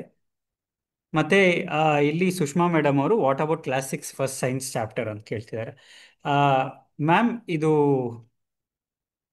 ಕ್ಲಾಸ್ 6 ಅಲ್ಲಿ ಇವಾಗ ಹೊಸ ಟೆಕ್ಸ್ಟ್ ಬುಕ್ ಏನು ಬಂದಿದೆ ಕ್ಯೂರಿಯಾಸಿಟಿ ಅಂತ, ಫಸ್ಟ್ ಚಾಪ್ಟರ್ ಬಂದು ಬರೀ ಸೈಂಟಿಫಿಕ್ ಮೆಥಡ್ ಬಗ್ಗೆ ಅದು ಒಂದು ಚಾಪ್ಟರ್ ಆಗಿದೆ. ಈ ಒಂದು ಚಾಪ್ಟರ್ ಬಂದು ನಾನ್ ಇವ್ಯಾಲ್ಯೂಯೇಟಿವ್ ಮತ್ತೆ ಬರೀ ಒಂದು ಪ್ರಿಸ್ಕ್ರಿಪ್ಟಿವ್ ಚಾಪ್ಟರ್ ಆಗಿ ಇದನ್ನ ತಗೊಂಡ್ಬಂದಿದ್ದಾರೆ. ನಾನ್ ಇವ್ಯಾಲ್ಯೂಯೇಟಿವ್ ಅಂದ್ರೆ ಇದರಲ್ಲಿ ಯಾವುದೇ ರೀತಿಯಾದಂತಹ ಒಂದು ಮೌಲ್ಯಮಾಪನ ಅಥವಾ ಅಸೆಸ್ಮೆಂಟ್ ಇರೋದಿಲ್ಲ. ಮತ್ತೆ ಇದು ಬರೀ ಒಂದು ಪ್ರಿಸ್ಕ್ರಿಪ್ಟಿವ್ ಚಾಪ್ಟರ್ ಅಂದ್ರೆ ಸೈನ್ಸ್ ಅನ್ನ ಹೇಗೆ ಹೇಳಿಕೊಡ್ಬೋದು ಅನ್ನುವಂಥ ಕೆಲವೊಂದು ಪೆಡಗಾಜಿಕಲ್ ಐಡಿಯಾಸ್ನ ಇನ್ಕ್ಲೂಡ್ ಮಾಡಿದ್ದಾರೆ. ಸೊ ಇಲ್ಲಿ ಬೃಂದಾ ಮೇಡಮ್ ಅವರು ಅವಾಗಲೇ ಪ್ರೋಸೆಸ್ ಸ್ಕಿಲ್ ಬಗ್ಗೆ ಮಾತಾಡಿದ್ರು ಅಲ್ವಾ. ಫಾರ್ ಎಕ್ಸಾಂಪಲ್ ಅಬ್ಸರ್ವೇಷನ್ ಅನ್ನೋದು ಒಂದು ಪ್ರೊಸೆಸ್ ಸ್ಕಿಲ್ಲು, ಮತ್ತೆ ಕ್ವಶನಿಂಗ್ ಅನ್ನೋದು ಒಂದು ಪ್ರೊಸೆಸ್ ಸ್ಕಿಲ್ಲು.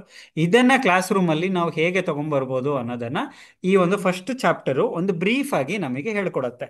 ಅಂದ್ರೆ ಬೇಸಿಕಲಿ ಸೈಂಟಿಫಿಕ್ ಪ್ರೊಸೆಸ್ ಏನು, ಯಾಕೆ ಈ ಸ್ಟೆಪ್ಸ್ ಅನ್ನ ನಾವು ಫಾಲೋ ಮಾಡಬೇಕು, ಇದರಲ್ಲಿ ಏನೇನು ಸ್ಕಿಲ್ ಬರುತ್ತೆ ಅಂತ ಕೆಲವೊಂದು ರಿಯಲ್ ಲೈಫ್ ಎಕ್ಸಾಂಪಲ್ ನ ತಗೊಂಡು ಅವರು ಹೇಳ್ಕೊಡ್ತಾರೆ.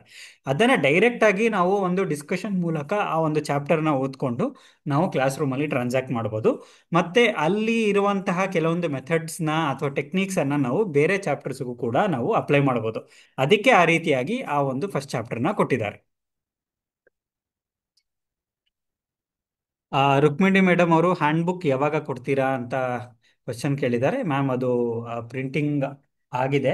ಸೊ ನಿಮಗೆ ಇನ್ನೂ ಸ್ವಲ್ಪ ದಿನದಲ್ಲಿ ಅದು ಬರುತ್ತೆ. ಕೆಲವೊಂದಿಷ್ಟು ಇನ್ನೂ ಪ್ರಿಂಟಿಂಗ್ ಬಾಕಿ ಇರೋದ್ರಿಂದ ಅದು ಆಗಿ ನಿಮಗೆ ಆದಷ್ಟು ಬೇಗ ನಿಮಗೆ ಬಂದು ತಲುಪುತ್ತೆ. ಬಟ್ ನಿಮಗೆ ಇದಕ್ಕೆ ಸಂಬಂಧಪಟ್ಟಂತೆ ಬೇಕಿರುವಂತಹ ಎಲ್ಲ ರಿಸೋರ್ಸಸ್ಸು ಕೂಡ ನಿಮಗೆ ಟೀಚೋಪಿಯಾನಲ್ಲಿ ಆಲ್ರೆಡಿ ಲಭ್ಯ ಇದೆ. ನೀವು ಅದನ್ನ ಎಕ್ಸ್ಪ್ಲೋರ್ ಮಾಡಬಹುದು. ಮತ್ತೆ ಅಲ್ಲಿರುವಂತಹ ಆಕ್ಟಿವಿಟೀಸು ಕೂಡ ನೀವು ಬಳಸ್ಕೋಬಹುದು. ಮತ್ತೆ ಅದನ್ನ ಇಟ್ಕೊಂಡು ನೀವು ಹೇಗೆ TLMsನ ಕೂಡ ಮಾಡ್ತೀರಾ ಅಂತ ಮಾಡ್ಬೋದು. ಸೊ ಇವಾಗ ಫಾರ್ ಎಕ್ಸಾಂಪಲ್ ನೀವು ಟೀಚೋಪಿಯಾನಲ್ಲಿ ಕಂಟೆಂಟಿಗೆ ಹೋಗಿ ಅಲ್ಲಿ ಅದರ್ ಕಂಟೆಂಟಿಗೆ ಹೋದ್ರೆ ಅಲ್ಲಿ ನಿಮಗೆ ಸಮಾಲೋಚನಾ ಕಾರ್ಯಾಗಾರ ರಿಸೋರ್ಸಸ್ ಅಂತ ಒಂದು ಸೆಕ್ಷನ್ ಬರುತ್ತೆ. ಅಲ್ಲಿ ನೀವು ಈ ಎಲ್ಲಾ ರಿಸೋರ್ಸಸ್ನ ನೀವು ಪಡಿಬಹುದು.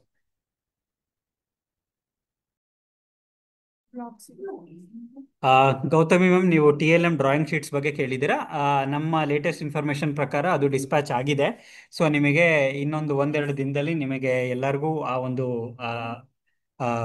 ಕಿಟ್ ರೂಪದಲ್ಲಿ ನಿಮಗೆ ಬಂದು ತಲುಪತ್ತೆ. ಸೊ TLM ಐಟಮ್ಸ್ ಏನೇನಿದೆ ಅದು ಡಿಸ್ಪ್ಯಾಚ್ ಆಗಿದೆ ನಮ್ಮ ಸೈಡಿಂದ. ಸೊ ನಿಮಗೆ ಅದು ಅತಿ ಶೀಘ್ರದಲ್ಲಿ ನಿಮಗೆ ಬಂದು ತಲುಪತ್ತೆ. ಒಂದೆರಡು ದಿನ ಟೈಮ್ ಕೊಡಿ, ನಾವು we will make sure that ಎಲ್ಲರಿಗೂ ಸಿಗೋ ಹಾಗೆ ನೋಡ್ತೀವಿ.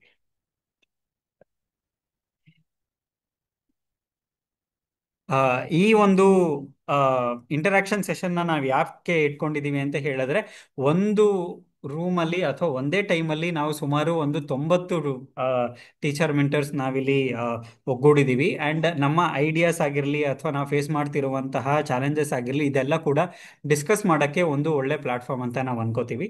ಸೊ ಇದರಲ್ಲಿ ನಿಮಗೆ ಏನೇ ಪ್ರಶ್ನೆಗಳಿರಲಿ ಇಲ್ಲ ಚಾಟ್ ಬಾಕ್ಸಲ್ಲಿ ಹಾಕಿ ಅಥವಾ ಅನ್ಮ್ಯೂಟ್ ಮಾಡಿ ಕೇಳಿ, ನಾವು ಅದನ್ನು ಇದು ಮಾಡೋಣ. ಮತ್ತು ನಿಮ್ಮ ನಿಮ್ಮ ಸೆಂಟರ್ಗಳಲ್ಲಿ ನೀವು ಹೇಗೆ ಪ್ಲ್ಯಾನ್ ಮಾಡ್ಕೋತೀರಾ ಅನ್ನೋದನ್ನು ಕೂಡ ಬೇಕಿದ್ರೆ ಇಲ್ಲಿ ಡಿಸ್ಕಸ್ ಮಾಡ್ಬೋದು. ಏನಾದರೂ ಸಜೆಷನ್ಸ್ ಬೇಕಿದ್ರೆ ನಾವಿಲ್ಲಿ ಕೊಡ್ತೀವಿ, ಅಥವಾ ಬೇರೆ ಟೀಚರ್ಸು ಇದ್ದಾರೆ ನಿಮಗೆ ಸಜೆಷನ್ಸ್ ಕೊಡೋಕ್ಕೆ.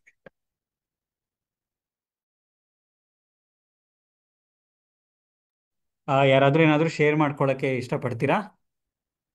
ನೀವು ಹೇಗೆ ನಿಮ್ಮ ಆ, ಕಾರ್ಯಾಗಾರ ಅಥವಾ ಈ ಒಂದು ಸೆಷನ್ ಅನ್ನ ನೀವು ತಗೊಂಡು ಹೋಗ್ಬೋದು, ಅಥವಾ ಯಾವ್ದಾದ್ರು ಇಷ್ಟ ಆಗಿದೆಯಾ ನಿಮಗೆ ಆಕ್ಟಿವಿಟೀಸು, ಅಥವಾ ನಿಮ್ಮ ಹತ್ರ ಯಾವ್ದಾದ್ರು ಆಕ್ಟಿವಿಟಿ ಇದೆಯಾ that you want to share? So ದಯವಿಟ್ಟು ಶೇರ್ ಮಾಡಿ. ಇಲ್ಲಿ Arpita T L madam hand raise ಮಾಡ್ದಂಗಿತ್ತು. ಮ್ಯಾಮ್ ನಿಮಗೆ ಏನಾದರೂ ಶೇರ್ ಮಾಡ್ಕೊಳ್ಳೋದಿದೆಯಾ? ಸೌಮ್ಯ ಮೇಡಮ್ ಯಾವ ಚಾಪ್ಟರಿಗೆ ಆಕ್ಟಿವಿಟೀಸ್ ಬೇಕು ಮ್ಯಾಮ್ 6th and 7th ಅಲ್ಲಿ? ರುಕ್ಮಿಣಿ ಮೇಡಮ್ ಲಾಸ್ಟ್ ಇಯರ್ ಥರ ಪೂರ್ವ ಸಿದ್ಧತೆಗೆ ಒಂದು ದಿನ ಇರಲ್ವಾ? ಆ, ಇಲ್ಲ ಮೇಡಮ್, ಪೂರ್ವ ಸಿದ್ಧತೆಗೆ ಟೈಮ್ ಅಷ್ಟಿರಲ್ಲ. ಸೊ ಅದಕ್ಕೆ ನಾವು ಆದಷ್ಟು ಬೇಗ ಈ ಒಂದು ಇಂಟ್ರಾಕ್ಷನ್ ಸೆಷನ್ಸ್ನ ನಾವು ಪ್ಲಾನ್ ಮಾಡ್ತಿದ್ದೀವಿ. Soumya ma'am, nutrition in plants and ಅನಿಮಲ್ಸ್ಗೆ ಟೀಚೋಪಿಯಾನಲ್ಲಿ ಲೆಸನ್ ಪ್ಲಾನ್ಸಲ್ಲಿ ನಿಮಗೆ ಸಾಕಷ್ಟು ಆಕ್ಟಿವಿಟಿ ಸಿಗತ್ತೆ. ಪ್ರತಿಯೊಂದು ಚಂಕಲ್ಲೂ ನಿಮಗೆ ಅಟ್ಲೀಸ್ಟ್ ಒಂದು 2-3 ಆಕ್ಟಿವಿಟಿ ಆದರೂ ಸಿಗತ್ತೆ. ಅದನ್ನು ನೀವು ಯೂಸ್ ಮಾಡ್ಕೋಬೋದು. ಮತ್ತು ನಮ್ಮ ವಿಡಿಯೋಸ್ ಕೂಡ ಯೂಟ್ಯೂಬಲ್ಲಿ ಇದೆ ಈ ಇದು ಕಾನ್ಸೆಪ್ಟಿಗೆ ಸಂಬಂಧಪಟ್ಟಂತೆ. ಅದನ್ನು ಕೂಡ ನೀವು ಮಕ್ಕಳಿಗೆ ತೋರಿಸ್ಬೋದು.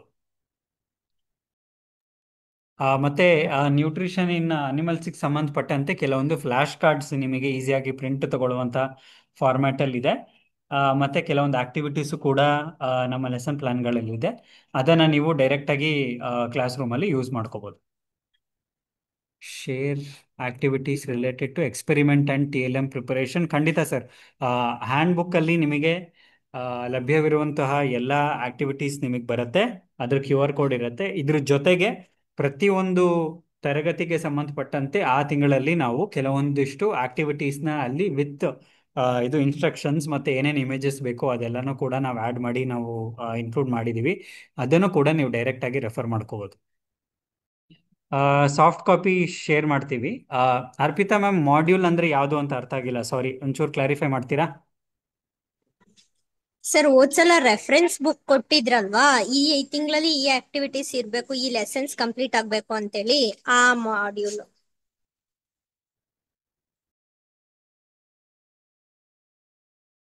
ಮ್ಯಾಮ್, ಆ ಮಾಡ್ಯೂಲ್ ನಾವು ಆಲ್ರೆಡಿ ಅದು ಪ್ರಿಂಟಿಂಗ್ ಸ್ಟೇಜ್ ಮುಗಿತಾ ಬರ್ತಾ ಇದೆ. ಅದು ಸ್ವಲ್ಪ ದಿನಗಳಲ್ಲಿ ನಿಮಗೆ ಬಂದು ತಲುಪತ್ತೆ. ಅದು ಫಿಸಿಕಲ್ ಕಾಪಿ ನಿಮಗೆ ಬರುತ್ತೆ. ಸಾಫ್ಟ್ ಕಾಪಿನ ನಾವು ಶೇರ್ ಮಾಡ್ತೀವಿ. Okay sir. ಹಾಂ.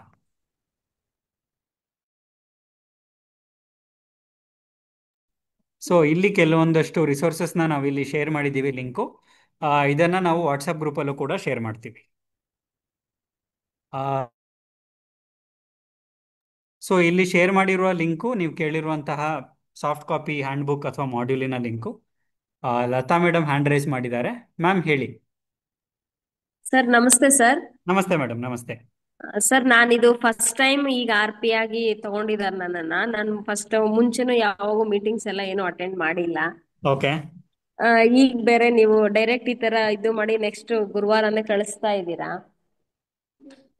ಹಲೋ ಮ್ಯಾಮ್ ಹೇಳಿ ಹೇಳಿ. ಕೇಳಿಸ್ತಿದ್ಯಾ?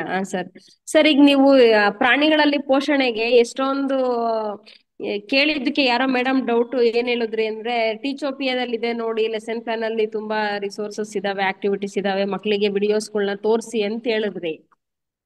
ಹೌದು. ನಾವಲ್ಲಿ ಸಂಚಲನ ಸಭೆಯಲ್ಲಿ ಅಷ್ಟು ಜನ ಟೀಚರ್ಸ್ಗೆ ನಾವು ಹಂಗೆ ಹೇಳ್ಬಿಟ್ಟು 2 ನಿಮಿಷ ಒಂದ್ 5 ನಿಮಿಷದಲ್ಲಿ ಆಗೋಗುತ್ತೆ ಸರ್ ಅದು ಡಿಸ್ಕಷನ್. ಆ ತರ ಹೇಳಕ್ ಹೋದ್ರೆ 6-7 ಒಂದು ಹಾಫ್ ಅನ್ ಅವರ್ ಅಲ್ಲಿ ಡಿಸ್ಕಷನ್ ಮುಗ್ದೋಗುತ್ತೆ. ನಾವು ಬೆಳಗಿಂದ ಸಂಜೆವರೆಗೂ ಅವ್ರನ್ನ ಹೆಂಗೆ ಸರ್ ಹ್ಯಾಂಡಲ್ ಮಾಡೋದು? ಮೇಡಮ್, ಅದನ್ನೇ ಹೇಳಿದ್ದು. ಅಂದ್ರೆ ನೀವು ಈ ರೀತಿಯ ಚಟುವಟಿಕೆಗಳು, ಅಂದ್ರೆ ನಿಮ್ಗೆ ನ್ಯೂಟ್ರಿಷನ್ ಇನ್ ಪ್ಲಾಂಟ್ಸ್ ಅಂಡ್ ಅನಿಮಲ್ಸಿಗೆ ಚಟುವಟಿಕೆಗಳು ಬೇಕು ಅಂತ ಅಂದ್ರೆ ಟೀಚೋಪಿಯನ್ ಅಲ್ಲಿ ಸಜೆಷನ್ಸ್ ಇದೆ. ಅದನ್ನ ಯೂಸ್ ಮಾಡಿಕೊಂಡು ನಿಮ್ಮ ಸೆಷನ್ ಅನ್ನ ಪ್ಲಾನ್ ಮಾಡಿ ಅಂತ. ಅಂದ್ರೆ ಇವಾಗ ನೀವು 9:30 10:00 ರಿಜಿಸ್ಟ್ರೇಷನ್ಗೆ ವೆಲ್ಕಮ್ ಅಡ್ರೆಸ್ಸಿಗೆ ಆಯ್ತು ಅಂದ್ರೆ ಅಂದ್ರೆ ಫ್ರೀ ಕ್ವಿಸ್ ಫಿಲ್ ಮಾಡ್ಸಕ್ಕೆ ಎಲ್ಲದಕ್ಕೂ ಆಯ್ತು 10:30 ಅಂದ್ರೆ 10:30 ಸಂಜೆ 3:00 ತನಕನೂ ನೀವು ಹೇಗೆ ಹ್ಯಾಂಡಲ್ ಮಾಡ್ತೀರಾ ಸೆಷನ್ ಅನ್ನ ಅನ್ನೋದನ್ನ ನೀವೇ ಪ್ಲಾನ್ ಮಾಡ್ಬೇಕಾಗತ್ತೆ. ಅಂದ್ರೆ ಇವಾಗ ನೀವು ನ್ಯೂಟ್ರಿಷನ್ ಇನ್ ಪ್ಲಾನ್ಸ್ ಅನ್ನ ಹೇಳ್ಬೇಕು ಅಂತ ಅಂದ್ರೆ ಎಷ್ಟು ಹೊತ್ತು ತಗೊಂತೀರಾ. ಈಗ ಪ್ರಾತ್ಯಕ್ಷಿಕೆ ಮಾಡ್ಬೇಕು ಅಂತ DSCRT ಹೇಳ್ತಾ ಇದೆ. ಸೊ ಹಾಗೆ ಪ್ರಾತ್ಯಕ್ಷಿಕೆ ನ್ಯೂಟ್ರಿಷನ್ ಇನ್ ಪ್ಲಾಂಟ್ಸ್ ಕಾನ್ಸೆಪ್ಟ್ ಮೇಲೆ ಮಾಡ್ತೀರಾ ಅಂತ ಅಂದ್ರೆ ಯಾವ ಕಾನ್ಸೆಪ್ಟ್ ನ್ಯೂಟ್ರಿಷನ್ ಇನ್ ಪ್ಲಾಂಟ್ಸ್ ಅಂದಿದ ತಕ್ಷಣ ಅದು ಅದರಲ್ಲೂ ಮತ್ತೆ ಕಾನ್ಸೆಪ್ಟ್ ಬರುತ್ತೆ, ಟ್ರಾನ್ಸ್ಪಿರೇಷನ್ ಬರುತ್ತೆ, ಆಮೇಲೆ ಟ್ರಾನ್ಸ್ಪೋರ್ಟೇಷನ್ ಬರುತ್ತೆ. ಈಗ xylem ಫ್ಲೋಯಮ್ ಅದೇ ಎಲ್ಲದ್ರ ಬಗ್ಗೆ ಮಾತಾಡ್ಬೇಕಾಗತ್ತೆ. ಹಾಗಿದ್ರೆ ಯಾವ್ದನ್ನ ತಗೊಂತಿದ್ದೀರಾ ಪ್ರಾತ್ಯಕ್ಷಿಕೆ ಅನ್ನೋದನ್ನ ನೀವು ಡಿಸೈಡ್ ಮಾಡ್ಬೇಕಾಗತ್ತೆ. ನೀವು ಡಿಸೈಡ್ ಮಾಡಿ ಅದಕ್ಕೆ ಬೇಕಾಗಿರುವಂತಹ ಆಕ್ಟಿವಿಟೀಸ್ ಬೇಕಿದ್ರೆ ಟೀಚೋಪಿಯನ್ ಅಲ್ಲಿ ಸಜೆಷನ್ ಇದೆ. ಸೊ ಆ ಸಜೆಸ್ಟೆಡ್ ಆಕ್ಟಿವಿಟೀಸ್ ಅನ್ನ ನೀವು ಯೂಸ್ ಮಾಡ್ಕೋಬಹುದು. ಅದಕ್ಕೆ ನಾವ್ ಇವಾಗ ಕೇಳಿದ್ದು ಯಾವ ರೀತಿ ನಿಮ್ಮ ಸೆಷನ್ ಅನ್ನ ನೀವು ಪ್ಲಾನ್ ಮಾಡ್ತೀರಾ ಅನ್ನೋದ್ರದ್ದು ಒಂದು ಸ್ಯಾಂಪಲ್ ಅನ್ನ ನೀವು ಹಂಚ್ಕೊಂಡ್ರೆ ಬೇರೆ ಟೀಚರ್ ಮೆಂಟರ್ಸಿಗೂ ಸಹಾಯ ಆಗತ್ತೆ ಅಂತ ನಾವ್ ಇವಾಗ ಅದನ್ನೇ ಕೇಳಿದ್ದು. ನಾವು ಮೇಡಮ್ ನೀವೀಗ ಈ ತರದ ಡೈರೆಕ್ಟ್ ಏನಾದ್ರೂ ಒಂದು ತೋರಿಸ್ತೀರಾ ಅಂತ ನಾವ್ ವೆಯ್ಟ್ ಮಾಡ್ತಾ ಇದ್ವಿ. ಯಾರೇನು ಪ್ರಿಪೇರ್ ಮಾಡ್ಕೊಂಡಿಲ್ಲ ಮೇಡಮ್. ಈಗ ಇವತ್ ಸೆಷನ್ ಮುಗಿದ್ಮೇಲೆ ಏನ್ ಹೇಳ್ತೀರಾ ಇದ್ರ ಬೇಸ್ ಮೇಲೆ ಪ್ರಿಪೇರ್ ಮಾಡೋಣ ಅಂತ ನಾವು ವೆಯ್ಟ್ ಮಾಡ್ತಾ ಇದ್ವಿ. ಹಾ ಮೇಡಮ್, ಇವಾಗ ನಾವು ಸಸ್ಯಗಳಲ್ಲಿ ಪೋಷಣೆ ಇದ್ರಲ್ಲಿ ದ್ಯುತಿ ಸಂಶ್ಲೇಷಣೆ ಕ್ರಿಯೆ ಇದೆ. ಅದು ಆದ್ಮೇಲೆ ಮತ್ತೆ ನೆಕ್ಸ್ಟ್ ಸಸ್ಯಗಳಲ್ಲಿ ಇತರ ಪೋಷಣಾ ವಿಧಾನಗಳು ಕೊಳೆತಿನಿಗಳಿದೆ. ಇದನ್ನೆಲ್ಲ ನಾವು ಪ್ರಾತ್ಯಕ್ಷಿಕೆ ಮುಖಾಂತರನೇ ಹೇಳಕ್ಕಾಗುತ್ತಾ ಮಿಸ್? ಮ್ಯಾಮ್ ಪ್ಲಾನ್ ಮಾಡ್ಬೋದು. ಇವಾಗ ಪ್ರಾತ್ಯಕ್ಷಿಕೆ ಹೇಗ್ ಮಾಡ್ಬೋದು ಮಕ್ಳಿಗೆ, ನೀವು ಟೀಚರ್, ನೀವು ನಿಮ್ಮ ಶಾಲೆನಲ್ಲಿ ಯಾವ ರೀತಿ ಮಕ್ಳಿಗೆ ಹೇಳ್ಕೊಡ್ತೀರಾ. ಈಗ ದ್ಯುತಿ ಸಂಶ್ಲೇಷಣೆ ಕ್ರಿಯೆನೇನೆ ನಿಮ್ಮ ಶಾಲೆಯಲ್ಲಿ ನಿಮ್ಮ ಮಕ್ಕಳಿಗೆ ಯಾವ ರೀತಿ ಹೇಳ್ಕೊಡ್ತೀರಾ ಅನ್ನೋದನ್ನ ನೀವು ಪ್ರಾತ್ಯಕ್ಷಿಕೆ ಮಾಡಿ ಈ ರೀತಿ ಮಾಡಬಹುದು ಅಂತ ಟೀಚರ್ಸಿಗೆ ತೋರಿಸ್ಕೊಡ್ಬಹುದು. ಆ ಟೀಚರ್ಸ್ ನಾವೀಗ ವೆರೈಟಿ ಆಗಿ ಸಂಭಾವ್ ಅದನ್ನ ಡಿಸೈನ್ ಮಾಡ್ಬೇಕು. ಹಾ ಹೌದು ಮ್ಯಾಮ್, ನೀವ್ ತೋರ್ಸೋದ್ರಲ್ಲಿ ಟೀಚರ್ಸಿಗೆ ಏನಾದ್ರೂ ಇಲ್ಲ ಇದನ್ನ ಇನ್ನೂ ಚೆನ್ನಾಗಿ ಮಾಡ್ಬಹುದು, ಇಲ್ಲ ಇದನ್ನ ಅವ್ರ ಕಡೆಯಿಂದ ಸಜೆಷನ್ ಮಾಡ್ಬೋದು. ಎಸ್ ಮ್ಯಾಮ್, ಅದು ಶೇರ್ಡ್ ಒಪಿನಿಯನ್ ಆಗಿ ನಾವು ಅದನ್ನ ತಗೋಬೇಕಾಗತ್ತೆ. ಹೌದು ಮೇಡಮ್. ಅಥವಾ ಅವ್ರಿಗೆ ಟಾಪಿಕ್ ನ ಲಿಸ್ಟ್ ಮಾಡಿ ಕೊಟ್ಟು ಒಂದ್ 10 ನಿಮಿಷ ಟೈಮ್ ಕೊಟ್ಟು ನೀವೇನಾದ್ರೂ ಇದನ್ನ ಹೊಸದಾಗಿ ಸೃಷ್ಟಿಸಕ್ ಆಗುತ್ತಾ ಅಂತ ಅವ್ರ ಕಡೆಯಿಂದನೂ ನಾವು ತಗೋಬಹುದು. ಹೌದು ಮ್ಯಾಮ್, ಹೌದು. ಅದು ತುಂಬಾ ಒಳ್ಳೆ ಐಡಿಯಾ ಅದು. ಸೊ ಇಲ್ಲಿ ಸೊ ಇಂಥ ಸಮಾಲೋಚನಾ ಸಭೆಗಳಲ್ಲಿ ಅಥವಾ ಇಂಥ ಕಾರ್ಯಾಗಾರಗಳಲ್ಲಿ ನಾವೇನ್ ಮಾಡ್ಬೋದು ಅಂತ ಹೇಳಿದ್ರೆ, ನಾವು ಒಂದಿಷ್ಟು ಐಡಿಯಾಸ್ನ ಕೊಟ್ಬಿಟ್ಟು ಅದೇ ರೀತಿಯಾದಂತಹ ಬೇರೆ ಐಡಿಯಾಸ್ನ ನಾವು ಟೀಚರ್ಸ್ಗೆ ಡೆವಲಪ್ ಮಾಡಕ್ ಅವಕಾಶ ಕೊಟ್ರೆ ಅಲ್ಲೇ ಅಟ್ಲೀಸ್ಟ್ ಒಂದು 5-6 ಆಕ್ಟಿವಿಟಿ ಆದ್ರೂ ಹೊಸದಾಗಿ ಬರುತ್ತೆ. ಆ ಆಕ್ಟಿವಿಟೀಸ್ನ ಅವ್ರವ್ರ ಕ್ಲಾಸ್ ಅಲ್ಲಿ ಇಂಪ್ಲಿಮೆಂಟ್ ಮಾಡ್ಕೋಬಹುದು. ಮತ್ತೆ ಇವಾಗ ನೀವು ಸಸ್ಯಗಳಲ್ಲಿ ಪೋಷಣೆಗೆ ಒಂದು ಉದಾಹರಣೆ ನಿಮಗೆ ಹೇಗ್ ಮಾಡಬಹುದು ಅಂತ ಹೇಳಿದ್ರೆ, ನಮ್ಮ ಯೂಟ್ಯೂಬ್ ಚಾನೆಲ್ ಅಲ್ಲಿ ಪಾಲಕ್ ಸೊಪ್ಪಿನಲ್ಲಿ ಹೇಗೆ ಫೋಟೋಸಿಂಥಸಿಸ್ ಆಗತ್ತೆ ಅನ್ನೋದಕ್ಕೆ ಒಂದು ಎಕ್ಸ್ಪೆರಿಮೆಂಟ್ ವಿಡಿಯೋ ಇದೆ. ಆ ವಿಡಿಯೋನ ನೀವು ಫಸ್ಟ್ ಮಾಡಿಸ್ಬಿಟ್ಟು ನೀವು ಅದ್ರ ಮುಖಾಂತರ ನೀವು ಪ್ರಶ್ನೆಗಳನ್ನ ಕೇಳಿ ಒಂದು ಸೆಷನ್ ಅನ್ನ ತಗೋಬಹುದು. ಅಂದ್ರೆ ಹೇಗೆ ಅಮೂರ್ತವಾದ ಒಂದು ಪರಿಕಲ್ಪನೆಯನ್ನ ನಾವು ಕಾಂಕ್ರೀಟ್ ಆಗಿ ಹೇಳ್ಕೊಡ್ಬೋದು ಅನ್ನೋದಕ್ಕೆ ಅದೊಂದು ಎಕ್ಸ್ಪೆರಿಮೆಂಟ್. ಯಾಕಂದ್ರೆ ಫೋಟೋಸಿಂಥಸಿಸ್ ಒಳಗಾಗ್ತಿರೋದಂತೂ ನಾವು ನೋಡಕ್ಕಾಗಲ್ಲ, ಆದ್ರೆ ಫೋಟೋಸಿಂಥಸಿಸ್ ಆಗ್ತಿದೆ ಅನ್ನೋದಕ್ಕೆ ಒಂದಿಷ್ಟು ಎವಿಡೆನ್ಸ್ ನಾವು ಕಲೆಕ್ಟ್ ಮಾಡ್ಬೋದಲ್ವಾ. ಸೊ ಆ ರೀತಿಯಾಗಿ ನಾವು ಒಂದಿಷ್ಟು ಕಾನ್ಸೆಪ್ಟ್ಗಳನ್ನ ನಾವು ಕ್ಲಾರಿಫೈನು ಕೂಡ ಮಾಡ್ಬೋದು. ಸೊ ಇದನ್ನ ಈ ಒಂದು ಸೆಷನ್ ಅನ್ನ ಸಪೋಸ್ ನೀವು ಸಸ್ಯಗಳಲ್ಲಿ ಪೋಷಣೆ ಅಂತ ತಗೊಂಡ್ರೆ ಇದರಲ್ಲಿ ನೀವು TLM ಪ್ರಿಪರೇಷನ್ಗೆ ಒಂದಿಷ್ಟು ಟೈಮ್ ಅನ್ನ ನೀವು ಡಿವೈಡ್ ಮಾಡ್ಕೋಬಹುದು. ಮತ್ತೆ ಡೌಟ್ಸ್ ಕ್ಲಿಯರಿಂಗಿಗೆ ಒಂದಿಷ್ಟು ಟೈಮ್ ಅನ್ನ ನೀವು ಸೆಟ್ ಮಾಡ್ಕೋಬಹುದು. ಮತ್ತೆ ಮಕ್ಕಳಲ್ಲಿ ಬೇರೆ ಏನೇನು ಗೊಂದಲಗಳು ಉಂಟಾಗತ್ತೆ, ಅವ್ರದ್ದು ಕಾಮನ್ ಮಿಸ್ಅಂಡರ್ಸ್ಟ್ಯಾಂಡಿಂಗ್ ಏನೇನು ಇರ್ಬೋದು ಅನ್ನೋದನ್ನೆಲ್ಲ ಕೂಡ ಒಂದು ಪಟ್ಟಿ ಮಾಡಿ ಅದನ್ನು ಕೂಡ ಚರ್ಚೆ ಮಾಡ್ಬೋದು. ಮತ್ತೆ TLM ಪ್ರಿಪರೇಷನ್ಗೂ ಕೂಡ ನೀವು ಟೈಮ್ ಅನ್ನ ಬಳಸ್ಕೋಬಹುದು. ಸೊ ಒಂದೇ ಚಾಪ್ಟರ್ ಇಂದ ನಿಮಗೆ ಇಷ್ಟು ಕೆಲಸ ಇಲ್ಲ ಆಗ್ತಿರೋದ್ರಿಂದ ನೀವು ಅದನ್ನ ಹೇಗೆ ಬಳಸ್ಕೋತೀರಾ ಅನ್ನುವಂತ ಒಂದು ಫ್ರೀಡಮ್ ನಿಮಗಿರತ್ತೆ. ಮತ್ತೆ ನಿಮ್ಮ ಒಂದು ಹೋಬಳಿ ಲೆವೆಲ್ ಅಲ್ಲಿ ಅಥವಾ ಕ್ಲಸ್ಟರ್ ಲೆವೆಲ್ ಅಲ್ಲಿ ಹೇಗಿರತ್ತೆ ಸಿಚುವೇಶನ್ ಅನ್ನೋದ್ರ ಮೇಲೆ ಅದರ ಡಿಸಿಷನ್ ನೀವು ತಗೊಂಡ್ರೆ ಚೆನ್ನಾಗಿರತ್ತೆ ಅಂತ ನಮ್ಮ ಒಂದು ಫೀಲಿಂಗ್, ಅಭಿಪ್ರಾಯ. ಓಕೆ ಸರ್, ಆಯ್ತು. Thank you sir. Inamullah sir, ನಿಮ್ಮ ಪ್ರಶ್ನೆಗೆ ಉತ್ತರ ಐ ಥಿಂಕ್ ನಿಮ್ಮ CRPಗೆ ನೀವು ಕೇಳಬೇಕಾಗತ್ತೆ. ನಾವು ಇದಕ್ಕೆ ಸ್ಪಷ್ಟ ಉತ್ತರವನ್ನ ಕೊಡುವಂತಹ ಒಂದು ಸಿಚುವೇಶನ್ ಅಲ್ಲಿ ನಾವಿಲ್ಲ. ಸಿಚುವೇಶನ್ ಹಾಗಿತ್ತು ಅಂತ ಹೇಳಿದ್ರೆ ನೀವು ಆ ಥರ ಮಾಡ್ಕೋಬೇಕಾಗತ್ತೆ. ಬಟ್ ಎಕ್ಸಾಕ್ಟ್ ಆಗಿ ನಿಮಗೆ ಉತ್ತರ ಬೇಕು ಅಥವಾ ಗೈಡೆನ್ಸ್ ಬೇಕು ಅಂದ್ರೆ ದಯವಿಟ್ಟು ನಿಮ್ಮ CRPನ ನೀವು ಕಾಂಟ್ಯಾಕ್ಟ್ ಮಾಡಿ. ಉರ್ದು ಮೆಂಟರ್ಸ್, ಉರ್ದು ಮಾಡ್ಯೂಲ್ಸಿಗೆ, ಹಾ ಶೋರ್ ಮೇಡಮ್, ಟೀಚೋಪಿಯಾ ಉರ್ದುನಲ್ಲೂ ಕೂಡ ನಿಮಗೆ ಹಲವಾರು ಪ್ರಾಜೆಕ್ಟ್ ಬೇಸ್ಡ್ ಲರ್ನಿಂಗ್ ಮಾಡ್ಯೂಲ್ಸ್ ಕೂಡ ಲಭ್ಯವಿದೆ. ಸೊ ಈ ಒಂದು ಟಾಪಿಕ್ ಸಂಬಂಧಪಟ್ಟಂತೆ ನೀವು ಯಾವುದಾದ್ರೂ PBL ಕೂಡ ನೀವು ಮಾಡಿಸ್ಬೋದು. ಓಕೆ, ತುಂಬ ಚೆನ್ನಾಗಿ ಡಿಸ್ಕಷನ್ ನಡೀತಾ ಇದೆ. ಬೇರೆ ಏನಾದರೂ ಕ್ಲಾರಿಫಿಕೇಶನ್ಸ್ ಇದೆಯಾ? ಯಾರಾದರೂ ಏನಾದರೂ ಆಕ್ಟಿವಿಟಿ ಶೇರ್ ಮಾಡೋಕ್ಕೆ ಇಷ್ಟಪಡ್ತೀರಾ? ಬೇರೆ ಏನು ಪ್ರಶ್ನೆಗಳಿಲ್ಲ ಅಂತ ಹೇಳಿದ್ರೆ ಈ ಒಂದು ಸೆಷನನ್ನು ನಾವು ಎಂಡ್ ಮಾಡೋಣ. ನಿಮಗೆ ಇವಾಗ ಅಲ್ಲದೆ ಬೇರೆ ಯಾವಾಗಾದರೂ ನಿಮ್ಗೆ ಏನಾದ್ರು ಪ್ರಶ್ನೆಗಳಿದ್ರೆ ದಯವಿಟ್ಟು ವಾಟ್ಸಪ್ ಗ್ರೂಪಲ್ಲಿ ನೀವು ನಿಮ್ಮ ಪ್ರಶ್ನೆಗಳನ್ನು ಹಾಕಿ ನಾವು ಅದಕ್ಕೆ ಉತ್ತರವನ್ನು ನೀಡ್ತೀವಿ. ಬೇರೆ ಏನಾದರೂ ಶೇರ್ ಮಾಡ್ಕೊಳ್ಳೋಕ್ಕೆ ನೀವು ಬಯಸ್ತೀರಾ ಅಂದ್ರೂ ಕೂಡ ಶೇರ್ ಮಾಡಿ. ವಾಟ್ಸಪ್ ಗ್ರೂಪಲ್ಲಿ ಕೆಲವೊಂದು ಐಡಿಯಾಸು ಅಥವಾ ನಿಮ್ಮ ಪ್ಲ್ಯಾನ್ ಹೇಗೆ ನಡೀತಾ ಇದೆ ಅಂತ ನೀವು ಶೇರ್ ಮಾಡಿದ್ರೆ ಬೇರೆ ಎಲ್ಲರಿಗೂ ಕೂಡ ಅದು ಹೆಲ್ಪ್ ಆಗತ್ತೆ. ಸೊ ಇದನ್ನು ಹೇಳ್ತಾ ಈ ಒಂದು ಸಮಾಲೋಚನಾ ಸಭೆಗೆ ಅಥವಾ ಒಂದು ಇಂಟ್ರಾಕ್ಷನ್ ಸೆಷನ್ನಿಗೆ ಎಲ್ಲರೂ ಬಂದಿದ್ದಕ್ಕೆ ಧನ್ಯವಾದಗಳು. ಮತ್ತೆ ನಿಮ್ಮ ಜೊತೆ ಮಾತಾಡೋಕ್ಕೆ ಅವಕಾಶ ಕೊಟ್ಟಿರೋದಕ್ಕೆ ಧನ್ಯವಾದಗಳು. ಸೊ ಈ ಒಂದು ಮೀಟಿಂಗನ್ನು ನಾವು ಎಂಡ್ ಮಾಡ್ತಾ ಇದ್ದೀವಿ. ನೀವು ಈ ಒಂದು ಮೀಟಿಂಗ್ ರೂಮಿಂದ ನೀವು ಹೊರಗೆ ಹೋಗ್ಬೋದು. You can exit from the call. ಬೇರೆ ಏನೂ ಇಲ್ಲ ಅಂತ ಹೇಳಿದ್ರೆ, ಇನ್ ಕೇಸ್ ಯಾರಿಗಾದ್ರೂ ಏನಾದರೂ ಪ್ರಶ್ನೆಗಳಿತ್ತು ಡಿಸ್ಕಸ್ ಮಾಡ್ಬೋದು ಅಂತ ಹೇಳಿದ್ರೆ ಮಾಡೋಣ. Thank you.